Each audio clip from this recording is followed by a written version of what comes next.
ਸਤਿ ਸ਼੍ਰੀ ਅਕਾਲ ਦੋਸਤੋ, ਮੈਂ ਅਤਿੰਦਰਪਾਲ ਸਿੰਘ ਤੇ ਮੇਰੇ ਨਾਲ ਮੇਰੀ ਵਾਈਫ ਹੈ ਹਰਮਨਦੀਪ ਕੌਰ। ਅਸੀਂ ਅੱਜ ਆਪਣੇ ਡੈਰੀ ਫਾਰਮ 'ਚੋਂ ਲਾਈਵ ਹੋਏ ਆ ਤੇ ਸਾਡੇ ਇਸ ਡੈਰੀ ਫਾਰਮ ਦਾ ਨਾਮ ਹਰਲੀਵ ਡੈਰੀ ਫਾਰਮ ਹੈ, ਜੋ ਅਸੀਂ ਆਪਣੀ ਬੇਟੀ ਦੇ ਨਾਮ ਤੇ ਰੱਖਿਆ ਹੋਇਆ। ਤੇ ਮੇਰੇ ਕਈ ਭਰਾ ਮੈਨੂੰ ਪਹਿਲਾਂ ਵੀ ਜਾਣਦੇ ਨੇ, ਜਿਵੇਂ ਮੈਂ ਗੁਰਮਤਿ ਪ੍ਰਚਾਰ ਦੇ ਵਿਸ਼ਿਆਂ ਦੇ ਉੱਤੇ YouTube ਤੇ ਵੀਡੀਓ ਬਣਾ ਕੇ ਪਹਿਲਾਂ ਵੀ ਪਾਉਂਦਾ ਰਿਹਾ। ਪਹਿਲਾਂ ਮੈਂ ਜਿਵੇਂ ਕਥਾਵਾਚਕ ਦੇ ਤੌਰ ਤੇ ਕੰਮ ਕਰਦਾ ਸੀ, ਪ੍ਰਚਾਰ ਕਰਦਾ ਸੀ ਤੇ ਕਾਫੀ ਟਾਈਮ ਤੋਂ ਮੈਂ ਉਹ ਫੀਲਡ ਛੱਡ ਕੇ ਆਪਣੀ ਵਾਈਫ ਦੇ ਨਾਲ ਡੈਰੀ ਫਾਰਮਿੰਗ ਦੇ ਵਿੱਚ ਹੁਣ ਨਾਲ ਕੰਮ ਕਰਦਾ ਪਿਆ ਵਾਂ। ਕਰੋਨਾ ਤੋਂ ਤਾਂ ਬਿਲਕੁਲ 100% ਜਿਹੜਾ ਕੰਮ ਸੀ ਉਹ ਮੈਂ ਬੰਦ ਕਰ ਦਿੱਤਾ ਸੀ ਤੇ ਆਪਣੀ ਡੈਰੀ ਫਾਰਮ ਦੇ ਵਿੱਚ ਆਪਣੀ ਵਾਈਫ ਦੇ ਨਾਲ ਹੀ ਮੈਂ ਕੰਮ ਕਰਦਾ ਪਿਆ ਉਹ ਤੋਂ। ਤੇ ਬਸ ਇੱਕ ਕਰੇਜ਼ ਸੀ ਵੀ ਜਿਵੇਂ ਪਹਿਲਾਂ ਵੀਡੀਓ ਬਣਾ ਕੇ ਪਾਉਂਦੇ ਸੀ ਵੀ ਉੱਦਾਂ ਦੀਆਂ ਵੀਡੀਓ ਕੁਛ ਪਾਉਂਦੇ ਰਹੀਏ, ਜਿਹੜੇ ਵੀਰਾਂ ਨਾਲ ਤਾਲਮੇਲ ਬਣਿਆ ਹੋਇਆ ਸੀ, ਨਾਲੇ ਉਹਨਾਂ ਨਾਲ ਗੱਲਬਾਤ ਚੱਲਦੀ ਰਹੇਗੀ ਤੇ ਆਪਣਾ ਸ਼ੌਂਕ ਪੂਰਾ ਹੁੰਦਾ ਰਹੇਗਾ ਬੋਲਣ ਦਾ, ਵੀਡੀਓ ਬਣਾਉਣ ਦਾ। ਉਸੇ ਕਰਕੇ ਮੈਂ ਅੱਜ ਆਪਣੀ ਵਾਈਫ ਨਾਲ ਸਲਾਹ ਕੀਤੀ, ਕਹਿੰਦੀ ਕੋਈ ਨਹੀਂ ਵੀਡੀਓ ਤਾਂ ਬਣਾਵਾਂਗੇ, ਵੀ ਚਲੋ ਪਹਿਲਾਂ ਥੋੜ੍ਹਾ ਜਿਹਾ ਝੱਕਦੀ ਵੀ ਆ ਵੀ ਵੀਡੀਓ ਬਣਾਉਣ ਤੋਂ ਵੀ ਥੋੜ੍ਹਾ ਜਿਹਾ ਹਜੇ ਡਰਦੀ ਆ, ਪਰ ਹੌਲੀ ਹੌਲੀ ਕਹਿੰਦੀ ਮੈਂ ਨਾਲ ਬੋਲਣ ਲੱਗ ਜਾਂਗੀ, ਕੋਈ ਗੱਲ ਨਹੀਂ। ਤੇ ਆਓ ਵੀਰੋ ਗੱਲਬਾਤ ਕਰਦੇ ਆ ਡੈਰੀ ਫਾਰਮਿੰਗ ਬਾਰੇ, ਵੀ ਮੋਡਰਨ ਡੈਰੀ ਫਾਰਮ ਜਿਵੇਂ ਇਹਨੇ ਸ਼ੁਰੂ ਕੀਤਾ, ਮੇਰੀ ਵਾਈਫ ਨੇ ਸ਼ੁਰੂ ਕੀਤਾ ਸੀ, ਮੈਂ ਇਹਦੇ ਲਈ ਸਹਿਮਤ ਨਹੀਂ ਸੀ। ਤੇ ਆਓ ਉੱਥੋਂ ਹੀ ਗੱਲ ਕਰਦੇ ਆ। ਹਰਮਨ, ਕਿੱਦਾਂ ਜਦੋਂ ਆਪਾਂ ਡੈਰੀ ਫਾਰਮਿੰਗ ਸ਼ੁਰੂ ਕੀਤਾ ਤੇ ਤੇਰੇ ਲਈ ਸਭ ਤੋਂ ਔਖਾ ਪਹਿਲਾਂ ਕੀ ਹੋਇਆ? ਸਭ ਤੋਂ ਔਖਾ ਤੁਹਾਨੂੰ ਮਨਾਉਣਾ ਹੋਇਆ। ਡੈਰੀ ਫਾਰਮਿੰਗ ਲਈ ਸਭ ਤੋਂ ਔਖਾ ਮੈਨੂੰ ਮਨਾਉਣਾ ਸੀ, ਮੈਂ ਮੰਨਦਾ ਨਹੀਂ ਸੀ। ਕਾਰਨ ਕੀ ਸੀ ਇਹਦੇ? ਤੁਸੀਂ ਕਹਿੰਦੇ ਸੀ ਵੀ ਆਪਣੇ ਕੋ ਮਤਲਬ ਨਹੀਂ ਹੋ ਪਾਣਾ ਹੈਗਾ, ਵੀ ਜਿਵੇਂ ਸਾਡੇ ਕੋਲ ਜ਼ਮੀਨ ਥੋੜੀ ਘੱਟ ਹੈ, ਵੀ 2-2.5 ਕਿੱਲੇ ਹੈ, ਉਸ ਦੇ ਵਿੱਚ ਹਰਾ ਚਾਰਾ ਬਣਾਉਣਾ, ਲਗਾਉਣਾ, ਸ਼ੈੱਡ ਬਣਾਉਣਾ ਵੀ ਬਹੁਤ ਔਖੀ ਗੱਲ ਆ। ਤੇ ਮੈਂ ਕਹਿੰਦਾ ਸੀ ਵੀ ਸਭ ਤੋਂ ਵੱਡੀ ਦਿੱਕਤ ਸਾਨੂੰ ਹਰੇ ਚਾਰੇ ਦੀ ਆ, ਵੀ ਆਪਾਂ ਜੇ ਗਾਵਾਂ ਰੱਖ ਲਾਂਗੇ, ਜੇ 10 ਗਾਵਾਂ ਵੀ ਰੱਖਦੇ ਆ, ਉਹਨਾਂ ਨੂੰ ਹਰਾ ਚਾਰਾ ਕਿੱਥੋਂ ਪ੍ਰੋਵਾਈਡ ਕਰਾਵਾਂਗੇ, ਕਿੱਥੋਂ ਉਹਨਾਂ ਲਈ ਗ੍ਰੀਨ ਫੂਡ ਆਏਗਾ। ਤੇ ਇਹ ਮੈਨੂੰ ਉਦੋਂ ਕਹਿੰਦੀ ਸੀ, ਕਹਿੰਦੀ ਹੁਣ ਪਹਿਲਾਂ ਵਾਲਾ ਕੰਮ ਨਹੀਂ ਹੈ ਵੀ ਜੇ ਆਪਣੇ ਕੋਲ ਜ਼ਮੀਨ ਘੱਟ ਹੈ ਤੇ ਆਪਾਂ ਪ੍ਰਬੰਧ ਨਹੀਂ ਕਰ ਸਕਦੇ, ਵੀ ਹੁਣ ਨਵੀਆਂ ਤਕਨੀਕ ਆ ਗਈਆਂ ਨੇ। ਹੁਣ ਫਾਰਮਾਂ ਦੇ ਵਿੱਚ ਤਾਂ ਸਾਈਲੇਜ ਯੂਜ਼ ਹੁੰਦਾ ਹੈ, ਉਦੋਂ ਮੈਨੂੰ ਸਾਈਲੇਜ ਬਾਰੇ ਨਹੀਂ ਸੀ ਇੰਨਾ ਪਤਾ। ਚਲੋ ਮੈਂ ਦੇਖਿਆ ਜ਼ਰੂਰ ਸੀ ਇਹਨਾਂ ਦੇ ਫਾਰਮ ਦੇ ਉੱਤੇ, ਇਹਨਾਂ ਦੇ ਡੈਡੀ ਦਾ ਫਾਰਮ ਹੈ, ਉੱਥੇ ਮੈਂ ਦੇਖਿਆ ਜ਼ਰੂਰ ਸੀ, ਪਰ ਇੱਦਾਂ ਨਹੀਂ ਸੀ ਪਤਾ ਵੀ ਇਹਦੇ ਨਾਲ ਸਾਰੀਆਂ ਲੋੜਾਂ ਪੂਰੀਆਂ ਹੋ ਸਕਦੀਆਂ ਨੇ। ਤੇ ਫਿਰ ਹੌਲੀ ਹੌਲੀ ਇਹਨੇ ਮੈਨੂੰ ਦੱਸਿਆ ਉਹਦੇ ਬਾਰੇ ਤੇ ਥੋੜਾ ਬਹੁਤਾ ਸਮਝ ਲੱਗਿਆ ਮੈਨੂੰ। ਹਾਂਜੀ। ਹੋਰ ਕਿੱਦਾਂ ਫਿਰ ਕੀ ਬਦਲਾਅ ਹੋਇਆ ਜਦੋਂ ਹੋਰ ਅੱਗੇ ਜਾ ਕੇ ਫਿਰ ਅਸੀਂ ਹੌਲੀ ਹੌਲੀ, ਮੈਂ ਪਹਿਲਾਂ ਆਪਣਾ ਕੰਮ ਸਟਾਰਟ ਕੀਤਾ। ਮੈਨੂੰ ਮੇਰੇ ਫਾਦਰ ਕਹਿੰਦੇ ਵੀ, ਮੈਂ ਬੋਲਿਆ ਉਹਨਾਂ ਨੂੰ ਵੀ ਮੈਂ ਘਰ ਸਾਰਾ ਦਿਨ ਵਿਹਲੀ ਰਹਿੰਦੀ ਹਾਂ, ਵੀ ਨਹੀਂ ਵੀ ਕੁਛ ਨਾ ਕੁਛ ਤਾਂ ਕਰਨਾ ਹੈ। ਉਹ ਦੁੱਧ ਸੇਲ ਕਰ ਰਹੇ ਸੀ ਪਟਿਆਲੇ, ਕੁਛ ਉਹਨਾਂ ਦਾ ਵੇਰਕਾ ਨੂੰ ਜਾ ਰਿਹਾ ਸੀ, ਕੁਛ ਸੇਲ ਕਰ ਰਹੇ ਸੀਗੇ, ਤੇ ਉਹ ਕਹਿੰਦੇ ਵੀ ਤੂੰ ਕੋਲ ਸ਼ੌਪ ਖੋਲ ਲਾ। ਮੈਂ ਪਟਿਆਲੇ ਸ਼ੌਪ ਸਟਾਰਟ ਕਰ ਲਈ ਤੇ ਸ਼ੌਪ ਦੇ ਉੱਪਰ ਵੀ ਜਿਵੇਂ ਮਤਲਬ ਦੁੱਧ ਸ਼ੌਪ ਤੋਂ ਕਾਫੀ ਲੋਕਾਂ ਨੇ ਲੈ ਕੇ ਚੱਲ ਜਾਣਾ, ਜਿੱਦਾਂ ਪਿਓਰਿਟੀ ਦੀ ਗੱਲ ਸੀ, ਉਹਨਾਂ ਨੂੰ ਪਿਓਰਿਟੀ ਬਾਰੇ ਸਮਝਾਉਣਾ, ਦੁੱਧ ਕਾਫੀ ਸੇਲ ਹੋਣ ਲੱਗ ਪਿਆ ਸਾਡਾ। ਫਿਰ ਉਸ ਤੋਂ ਬਾਅਦ ਹੌਲੀ ਹੌਲੀ ਇਹ ਕਥਾ 'ਤੇ ਚੱਲ ਜਾਂਦੇ ਸੀਗੇ, ਕਥਾ ਦਾ ਕੰਮ ਵੀ ਇਹਨਾਂ ਦਾ ਨਾਲ ਸੀਗਾ। ਤੇ ਫਿਰ ਮੈਂ ਸਾਰਾ ਸ਼ੌਪ ਨੂੰ ਮੈਨੇਜ ਕਰਨਾ, ਸਾਰਾ ਕੰਮ ਕਰਨਾ, ਤੇ ਨਾਲ ਫਿਰ ਮੇਰੇ ਕੋਲ ਬੇਟੀ ਵੀ ਸੀਗੀ, ਬੇਟੀ ਵੀ ਛੋਟੀ ਸੀ ਉਸ ਟਾਈਮ, ਤੇ ਉਹਦੀ ਕੇਅਰ ਕਰਨਾ ਨਾਲ, ਤੇ ਇਸ ਕਰਕੇ ਥੋੜੀ ਦਿੱਕਤ ਦਾ ਸਾਹਮਣਾ ਉਸ ਟਾਈਮ ਆਇਆ ਸੀਗਾ। ਵੀ ਜਦੋਂ ਡੈਰੀ ਫਾਰਮਿੰਗ ਸ਼ੁਰੂ ਕੀਤੀ ਉਦੋਂ ਉਸ ਟਾਈਮ ਮੈਂ ਕਥਾਵਾਚਕ ਦੇ ਤੌਰ ਤੇ ਹਾਜ਼ਰੀ ਭਰਨ ਵਾਸਤੇ ਥਾਂ ਥਾਂ ਦੇ ਸਮਾਗਮਾਂ ਤੇ ਜਾਂਦਾ ਸੀ, ਤੇ ਮੈਂ ਡੈਰੀ ਨਾਲ ਹਜੇ ਉਸ ਕੰਮ 'ਚ ਸਹਿਮਤ ਨਹੀਂ ਸੀ ਵੀ ਜਿਹੜਾ ਇਹ ਕਰਦੀ ਸੀ। ਮੈਂ ਕਹਿੰਦਾ ਵੀ ਲੋੜ ਨਹੀਂ, ਵੀ ਬਹੁਤ ਔਖਾ ਏ, ਵੀ ਛੋਟੀ ਬੱਚੀ ਆ, ਵੀ ਆਪਾਂ ਨਹੀਂ ਕਰ ਸਕਦੇ। ਚਲੋ ਇਹਨੇ ਡੈਰੀ ਖੋਲ੍ਹ ਲਈ ਤੇ ਦੁੱਧ ਸੇਲ ਸ਼ੁਰੂ ਕਰ ਦਿੱਤਾ, ਦੁਕਾਨ 'ਤੇ ਵੀ ਕਾਫੀ ਲੋਕ ਦੁੱਧ ਲੈ ਕੇ ਜਾਣ ਲੱਗ ਗਏ।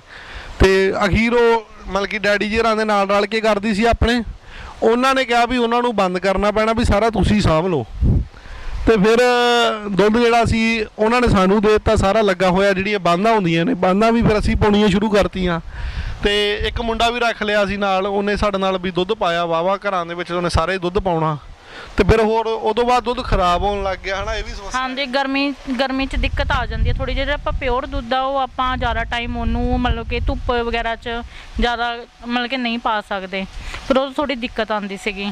ਤੇ ਦੁੱਧ ਵੀ ਫਿਰ ਜਦੋਂ ਦੁੱਧ ਕਾਫੀ 9 ਵਜੇ ਤੋਂ ਬਾਅਦ, ਵੈਸੇ ਜਿਹੜਾ ਦੁੱਧ ਅਸੀਂ ਪਾਉਂਦੇ ਹੁੰਦੇ ਸੀ ਗਰਮੀ ਦੇ ਵਿੱਚ, 9 ਵਜੇ ਤੋਂ ਬਾਅਦ ਗਰਮੀ 'ਚ ਦੁੱਧ ਖਰਾਬ ਹੋਣ ਲੱਗ ਜਾਂਦਾ ਸੀ। ਕਈ ਲੋਕਾਂ ਦੇ ਫੋਨ ਆਉਣੇ, ਫਿਰ ਅਸੀਂ ਪਰੇਸ਼ਾਨ ਹੋ ਜਾਣਾ ਵੀ ਆਪਾਂ ਦੁੱਧ ਵੀ ਪਿਓਰ ਪਾ ਰਹੇ ਹਾਂ ਤੇ ਖਰਾਬ ਹੋ ਰਿਹਾ। ਤੇ ਲੋਕਾਂ ਨੇ ਇਹ ਕਹਿਣਾ ਵੀ ਲੋਕ ਦੁੱਧ ਤਾਂ 12-12, 1-1 ਵਜੇ ਤੱਕ, 2-2 ਵਜੇ ਤੱਕ ਪਟਿਆਲੇ ਦੁੱਧ ਪਾਉਂਦੇ ਸੀ, ਤੇ ਆਪਾਂ ਤਾਜ਼ਾ ਚੋਣਾ ਤੇ ਤਾਜ਼ਾ ਦੁੱਧ ਵੀ ਸਾਡਾ ਹਾਂਜੀ ਸਵੇਰੇ ਸਾਡੇ ਕੋਲ 5:30 ਪਟਿਆਲੇ ਪਹੁੰਚ ਜਾਣਾ, ਅਸੀਂ ਸਟਾਰਟ ਕਰ ਦੇਣਾ ਪਾਣਾ ਦੁੱਧ। ਵੀ ਅਸੀਂ ਤਾਜ਼ਾ ਦੁੱਧ ਜਿਹੜਾ ਏ 5:30 ਵਜੇ ਤੱਕ ਚੋ ਲੈਂਦੇ ਸੀ, 7 ਵਜੇ ਤੱਕ ਸਾਡੇ ਕੋਲ ਮੈਕਸਿਮਮ ਪਹੁੰਚ ਜਾਂਦਾ ਸੀ। ਹਾਂਜੀ 5:30 6 6:30 ਤੱਕ ਮਤਲਬ ਕਿ ਸ਼ਾਪ ਤੇ ਪਹੁੰਚ ਜਾਣਾ। ਕੁਝ ਕਸਟਮਰ ਨੇ ਸਾਡੇ ਕੋਲ ਸ਼ਾਪ ਤੋਂ ਲੈ ਜਾਣਾ, ਕੁਛ ਨੂੰ ਫਿਰ ਅਸੀਂ ਘਰ ਜਾ ਕੇ ਮਤਲਬ ਕਿ ਪਾ ਕੇ ਆਉਂਦੇ ਸੀ ਜਿਹੜੇ ਤੇ ਫਿਰ ਜਿਹੜਾ ਦੁੱਧ ਜਦੋਂ ਖਰਾਬ ਹੋਣ ਲੱਗ ਗਿਆ ਫਿਰ ਸਾਨੂੰ ਸਮੱਸਿਆ ਆਈ ਤੇ ਅਸੀਂ ਲੋਕਾਂ ਨਾਲ ਗੱਲ ਕਰਨੀ ਸ਼ੁਰੂ ਕੀਤੀ ਵੀ ਜਿਹੜਾ ਉਹਨਾਂ ਕਹਿਣਾ ਦੋਧੀਆਂ ਦਾ ਦੁੱਧ ਨਹੀਂ ਖਰਾਬ ਹੁੰਦਾ, ਤੁਹਾਡਾ ਕਿ ਹੋ ਜਾਂਦਾ। ਫਿਰ ਅਸੀਂ ਉਹਨਾਂ ਨੂੰ ਸਮਝਾਉਣਾ ਸ਼ੁਰੂ ਕੀਤਾ ਕਿ ਜਿਵੇਂ ਮਾਰਕੀਟ ਦੇ ਵਿੱਚ ਜਿਹੜਾ 70-80% ਦੁੱਧ ਜਿਹੜਾ ਹੈ ਉਹ ਕਾਸਟਿਕ ਵਗੈਰਾ ਜਾਂ ਮਿੱਠਾ ਸੋਡਾ ਲਾ ਕੇ ਪਾਉਂਦੇ, ਉਹਨਾਂ ਦਾ ਦੁੱਧ ਤਾਂ ਨਹੀਂ ਖਰਾਬ ਹੁੰਦਾ। ਅਸੀਂ ਬਿਲਕੁਲ ਪਿਓਰ ਜਿਵੇਂ ਨੈਚੁਰਲ ਚੋਇਆ ਹੈ ਉਸੇ ਤਰ੍ਹਾਂ ਤੁਹਾਡੇ ਕੋਲ ਲੈ ਕੇ ਆਏ ਹਾਂ, ਕੋਈ ਕੈਮੀਕਲ ਨਹੀਂ ਲੱਗਾ ਤੇ ਤਾਂ ਇਹ ਦੁੱਧ ਜਿਹੜਾ ਇਹ ਵੀ ਖਰਾਬ ਹੋ ਰਿਹਾ ਹੈ। ਅਸੀਂ ਬਹੁਤ ਕੋਸ਼ਿਸ਼ ਕੀਤੀ, ਫਿਰ ਅਸੀਂ ਇਸ ਦਾ ਇੱਕ ਦੋ ਹੋਰ ਅੱਗੇ ਪਲਾਨ ਚੇਂਜ ਕੀਤਾ ਵੀ ਪਹਿਲਾਂ ਇੱਕ ਮੁੰਡਾ ਦੁੱਧ ਪਾਉਂਦਾ ਸੀ ਜਿਵੇਂ 150-200 ਲੀਟਰ ਤੇ ਉਹਨੂੰ ਮੇਰੇ ਖਿਆਲ 'ਚ 10 ਵੱਜ ਜਾਂਦੇ ਸੀ। ਫਿਰ ਅਸੀਂ ਚੇਂਜ ਕੀਤਾ ਵੀ ਮੈਂ ਜਿੱਦਣ ਵਿਹਲਾ ਹੁੰਦਾ ਸੀ ਮੈਂ ਉਸ ਹਿਸਾਬ ਨਾਲ ਦੁੱਧ ਮੈਂ ਨਾਲ ਗੱਡੀ ਤੇ ਪਾਉਂਦਾ ਰਿਹਾ, ਮੈਂ ਅਲਟੋ ਗੱਡੀ ਤੇ ਫਿਰ ਦੁੱਧ ਪਾਉਂਦਾ ਰਿਹਾ ਕਿਉਂਕਿ ਮੈਨੂੰ ਅਜੇ ਬਾਈਕ ਤੇ ਪਾਉਣ ਦਾ ਤਜਰਬਾ ਨਹੀਂ ਸੀ। ਮੈਂ 80 ਕੁ ਲੀਟਰ ਦੁੱਧ ਅਰਬਨ ਸਟੇਟ ਵਿੱਚ ਤੇ ਉਧਰ ਆਜ਼ਾਦ ਨਗਰ ਵੀ ਤੇ ਆਨੰਦ ਨਗਰ ਤੇ ਇਸ ਪਾਸੇ ਜਿਹੜਾ ਜਿੱਧਰ ਆਪਣੀ ਸ਼ੋਪ ਸੀ ਪਹਿਲਾਂ ਜਿਹੜੀ ਜੁਝਾਰ ਨਗਰ, ਇਸ ਪਾਸੇ ਮੈਂ ਦੁੱਧ ਗੱਡੀ ਤੇ ਪਾਉਂਦਾ ਰਿਹਾ। ਤੇ ਫਿਰ ਇੱਕ ਦਿੱਕਤ ਇਹ ਆਉਂਦੀ ਸੀ, ਫਿਰ ਨਾਲ ਮੇਰੇ ਪ੍ਰੋਗਰਾਮ ਹੁੰਦੇ ਹਾਂਜੀ ਫਿਰ ਪ੍ਰੋਗਰਾਮ ਹੁੰਦੇ ਸੀ, ਫਿਰ ਨਾਲ ਸ਼ਾਪ ਵੀ ਓਪਨ ਰੱਖਣੀ ਪੈਂਦੀ ਸੀ ਤੇ ਨਾਲ ਦੁੱਧ ਵੀ ਮਤਲਬ ਕਿ ਜਿਹੜੇ ਕਸਟਮਰ ਲੱਗੇ ਹੋਏ ਸੀ ਉਹਨਾਂ ਦੇ ਘਰ 'ਚ ਪਹੁੰਚਾਉਣਾ ਹੁੰਦਾ ਸੀਗਾ। ਜਦੋਂ ਵੀ ਫਿਰ ਮੇਰਾ ਕੋਈ ਪ੍ਰੋਗਰਾਮ ਆ ਜਾਣਾ ਤਾਂ ਮੈਨੂੰ ਸਵੇਰੇ ਨਿਕਲਣਾ ਪੈ ਜਾਣਾ। ਹਫਤੇ 'ਚ 1 2 3 ਵੀ ਹੋ ਜਾਂਦੇ ਸੀ, 4 ਵੀ ਹੋ ਜਾਂਦੇ ਸੀ। ਫਿਰ ਅਖੀਰ ਦਾ ਟਾਈਮ ਇਦਾਂ ਦਾ ਆ ਗਿਆ ਵੀ ਡੇਲੀ ਹੋਣ ਲੱਗ ਗਏ ਅਖੀਰਲੇ। ਮੇਰੇ ਬ੍ਰਦਰ ਨੇ ਮੇਰੇ ਫਾਦਰ ਨੇ ਬਹੁਤ ਸਾਥ ਦਿੱਤਾ। ਜਿਸ ਟਾਈਮ ਇਹਨਾਂ ਦਾ ਕਥਾ ਹੁੰਦੀ ਸੀ ਫਿਰ ਮੇਰੇ ਬ੍ਰਦਰ ਨੇ ਨੂੰ ਮੈਂ ਬੁਲਾਉਣਾ ਜਾਂ ਮੈਂ ਆਪਣੇ ਫਾਦਰ ਨੂੰ ਬੁਲਾਉਣਾ। ਨਾਲ ਦੇ ਘਰ ਜਿਹੜੇ ਹੁੰਦੇ ਸੀ ਉਹਨਾਂ 'ਚ ਤਾਂ ਮੈਂ ਖੁਦ ਆਪ ਪਾ ਆਉਂਦੀ ਸੀਗੀ, ਮਤਲਬ ਕਿ ਇਹਨਾਂ ਨੇ ਮੈਨੂੰ 15-20 ਕਿਲੋ ਦੁੱਧ ਫੜਾ ਜਾਣਾ, ਉਹ ਮੈਂ ਆਪ ਪਾ ਲੈਣਾ। ਜਿਹੜਾ ਦੂਰ ਹੁੰਦਾ ਸੀ ਫਿਰ ਮੇਰੇ ਬ੍ਰਦਰ ਨੇ ਆਉਣਾ ਜਾਂ ਕਿਸੇ ਟਾਈਮ ਮੈਂ ਆਪਣੇ ਫਾਦਰ ਨੂੰ ਫੋਨ ਕਰਨਾ ਵੀ ਤੁਸੀਂ ਆ ਜਾਓ, ਫਿਰ ਉਹਨਾਂ ਨੇ ਮੇਰਾ ਸਾਥ ਦਿੱਤਾ ਇਸ ਚੀਜ਼। ਇਹ ਮਤਲਬ ਕਿ ਦੁੱਧ ਜਦੋਂ ਮੈਂ ਚਲੇ ਜਾਣਾ ਤਾਂ ਮੇਨ ਤਾਂ ਮੇਰੇ ਖਿਆਲ ਫੇਸ 2 ਦੇ ਵਿੱਚ ਤਾਂ ਤਕਰੀਬਨ ਸਾਰਾ ਦੁੱਧ ਜਦੋਂ ਮੈਂ ਕਿਤੇ ਚਲੇ ਜਾਣਾ ਇੰਨੇ ਪਾ ਕੇ ਆਉਣਾ ਤੇ ਲੋਕਾਂ ਨਾਲ ਸਗੋਂ ਸਾਡੇ ਨਾਲ ਜ਼ਿਆਦਾ ਪਿਆਰ ਇਹਦਾ ਬਣ ਗਿਆ ਸੀ। ਜਿਹੜੀਆਂ ਬੀਬੀਆਂ ਸੀ ਉਹ ਵੀ ਦੁੱਧ ਇਹਦੇ ਕੋਲ ਲੈ ਕੇ ਜ਼ਿਆਦਾ ਖੁਸ਼ ਸੀ। ਜਦੋਂ ਮੈਂ ਦੁੱਧ ਪਾਣ ਜਾਣਾ ਤੇ ਉਹਨਾਂ ਨੇ ਪੁੱਛਣਾ ਵੀ ਅੱਜ ਭੈਣ ਨਹੀਂ ਆਏ ਤੇ ਮੈਂ ਕਹਿਣਾ ਅੱਜ ਮੈਂ ਘਰ ਸੀ, ਤਾਂ ਕਰਕੇ ਵੀ ਅੱਜ ਮੈਂ ਆਪ ਆ ਗਿਆ ਵਾਂ ਵੀ। ਫਿਰ ਉਹ ਤੋਂ ਬਾਅਦ ਸ਼ੋਪ ਵੀ ਆਪਾਂ ਖੋਲਦੇ ਰਹੇ। ਸਾਡੀ ਸ਼ਾਪ ਦਾ ਨੇਮ ਸੀ ਉੱਥੇ ਅਸੀਂ ਚਲਾਉਂਦੇ ਰਹੇ ਫਾਰਮਰ ਮਿਲਕ ਦੇ ਨਾਮ ਤੋਂ ਸਾਡਾ ਬ੍ਰਾਂਡ ਬਣਿਆ ਹੋਇਆ ਸੀ। ਅਸੀਂ ਦੁੱਧ ਦਹੀਂ ਲੱਸੀ ਪਨੀਰ ਘਿਓ ਅਸੀਂ ਸਾਰਾ ਕੁਝ ਸੇਲ ਆਪ ਖੁਦ ਬਣਾ ਕੇ ਸੇਲ ਕਰਦੇ ਸੀ ਵੀ ਸਾਰੇ ਪ੍ਰੋਡਕਟ ਵੀ ਅਸੀਂ ਆਪ ਬਣਾਉਂਦੇ ਸੀ ਤੇ ਸੇਲ ਕਰਦੇ ਸੀ। ਪਰ ਅਖੀਰ ਜਦੋਂ ਅਸੀਂ ਕਾਫੀ ਲੰਮਾ ਟਾਈਮ ਕੰਮ ਕੀਤਾ ਉੱਥੇ ਤੇ ਅਖੀਰ ਮੈਨੂੰ ਇਦਾਂ ਸਾਨੂੰ ਦੋਨਾਂ ਨੂੰ ਇਦਾਂ ਲੱਗਣ ਲੱਗ ਗਿਆ ਵੀ ਜਿਹੜੀ ਮਾਰਕੀਟ ਦੇ ਵਿੱਚ ਸਿੰਥੈਟਿਕ ਜਿਹੜਾ ਦੁੱਧ ਆਉਂਦੇ ਆ ਨਾ ਉਹ ਬਹੁਤ ਜ਼ਿਆਦਾ ਹੈਵੀ ਮਾਤਰਾ 'ਚ ਆਉਂਦਾ ਸੀ। ਸਾਰੀ ਤਕਰੀਬਨ ਮੇਰੇ ਖਿਆਲ 'ਚ ਜੋ ਸਾਡਾ ਆਈਡੀਆ ਸੀ ਵੀ ਉੱਥੇ ਬਹੁਤ ਵੱਡੀ ਮਾਰਕੀਟ ਸੀ ਇਸ ਜੀ ਜਿਹੜਾ ਨਕਲੀ ਦੁੱਧ ਆ ਰਿਹਾ ਉਹਦੇ ਕਰਕੇ। ਪਰ ਸਾਨੂੰ ਜੋ ਦੁੱਧ ਦੇ ਪ੍ਰਾਈਸ ਪਿੰਡਾਂ ਦੇ ਵਿੱਚ ਸੀ, ਕਿਉਂਕਿ ਇੱਕ ਜਦੋਂ ਅਸੀਂ ਸ਼ੁਰੂ ਕੀਤਾ ਉਦੋਂ ਉਸ ਟਾਈਮ ਦੁੱਧ ਆਪਾਂ ਕਿਹੜੇ ਸੰਨ ਸ਼ੁਰੂ ਕੀਤਾ ਸੀ 1 ਦਸੰਬਰ 19 ਦੇ ਨੀਅਰ ਸ਼ੁਰੂ ਕੀਤਾ ਸੀ। ਉਦੋਂ ਮਾਰਕੀਟ ਦੁੱਧ ਦੀ ਬਹੁਤ ਮੰਦੀ ਸੀ ਪਿੰਡਾਂ ਦੇ ਵਿੱਚ। ਵੇਰਕਾ ਜਾਂ ਹੋਰ ਕੰਪਨੀਆਂ ਸੀ ਉਹਨਾਂ ਨੇ ਦੁੱਧ ਦਾ ਰੇਟ ਕਾਫੀ ਡਾਊਨ ਕਰ ਦਿੱਤਾ ਸੀ, ਪੇਮੈਂਟਾਂ ਸਟੋਪ ਹੋ ਗਈਆਂ ਸੀ ਉਦੋਂ ਫਾਰਮਰ ਦੀਆਂ। ਉਦੋਂ ਅਸੀਂ ਸ਼ੁਰੂ ਕੀਤਾ ਸੀ ਤੇ ਬਾਅਦ 'ਚੋਂ ਇੱਕਦਮ ਤੇਜ਼ੀ ਆਈ ਕਰੋਨਾ ਟਾਈਮ ਤੋਂ ਥੋੜ੍ਹਾ ਚਿਰ ਪਹਿਲਾਂ। ਉਹ ਉਬਾਲ ਜਿਹਾ ਆਉਣ ਲੱਗ ਗਿਆ ਕਿ ਦੁੱਧ ਇੱਕਦਮ 10 ਰੁਪਏ ਪਿੰਡਾਂ ਦੇ ਵਿੱਚ ਅੱਪ ਹੋ ਗਿਆ, 10-11 ਰੁਪਏ। ਤੇ ਸ਼ਹਿਰਾਂ ਦੇ ਵਿੱਚ ਉਹ ਕ੍ਰਾਂਤੀ ਨਹੀਂ ਸੀ ਆਉਣ ਦੀ ਕਿਉਂਕਿ ਉੱਥੇ ਤਾਂ ਦੁੱਧ ਹੀ 2 ਨੰਬਰ ਦਾ ਸੀ ਸਾਰਾ।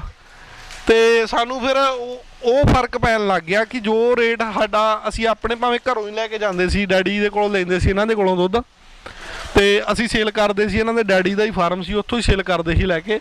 ਪਰ ਸਾਨੂੰ ਦਿੱਕਤ ਇਹ ਆਈ ਵੀ ਫਿਰ ਉੱਥੇ ਪਿੰਡਾਂ ਦੇ ਰੇਟ ਜ਼ਿਆਦਾ ਹੋ ਗਏ ਤੇ ਸਾਨੂੰ ਸ਼ਹਿਰ ਜਾ ਕੇ ਇਨਕਮ ਜਿਹੜੀ ਸੀ ਕੋਈ ਵੀ ਨਾ ਹੋਣ ਲੱਗੀ। ਉਹਦੇ ਕਰਕੇ ਆਪਾਂ ਫਿਰ ਡਿਸੀਜਨ ਲਿਆ ਵੀ ਸਾਨੂੰ ਹੁਣ ਵੀ ਨਾਲ ਕੁਝ ਗਾਵਾਂ ਆਪਣੀਆਂ ਰੱਖਣੀਆਂ ਪੈਣਗੀਆਂ, ਵੀ ਡੈਰੀ ਫਾਰਮ ਜਿਹੜਾ ਇੱਕ ਹੋਰ ਬਣਾਉਣਾ ਪਏਗਾ ਜਿਹਦੇ ਵਿੱਚ ਭਾਵੇਂ ਸਾਨੂੰ ਘਾਟਾ ਵੀ ਪਏ ਥੋੜ੍ਹਾ ਚਿਰ ਅਸੀਂ ਚਲਾ ਸਕੀਏ। ਤੇ ਫਿਰ ਆਪਾਂ ਡੈਰੀ ਫਾਰਮਿੰਗ ਹਾਂਜੀ ਫਿਰ 2020 ਦੇ ਵਿੱਚ ਫਿਰ ਅਸੀਂ ਫਾਰਮ ਸਟਾਰਟ ਕਰ ਲਿਆ ਮੈਂ ਆਣ ਕੇ। ਤੇ ਇਹ ਦੁੱਧ ਪਾਣ ਫਿਰ ਵੀ ਅਸੀਂ ਦੁੱਧ ਮਤਲਬ ਕਿ ਅਸੀਂ ਇੱਕ ਮਤਲਬ ਕਿ ਗੱਡੀ ਪਰਚੇਜ਼ ਕਰ ਲਈ। ਗੱਡੀ ਤੇ ਫਿਰ ਇਹ ਦੁੱਧ ਮਤਲਬ ਕਿ ਮੇਰਾ ਬ੍ਰਦਰ ਇਨ ਲਾ ਤੇ ਹਸਬੈਂਡ ਇਹ ਦੋਨੇ ਜਾ ਕੇ ਦੁੱਧ ਸੇਲ ਕਰਕੇ ਆਉਂਦੇ ਰਹੇ। ਫਿਰ ਮੈਂ ਫਾਰਮ ਦੇਖਣਾ ਪਿੱਛੋਂ।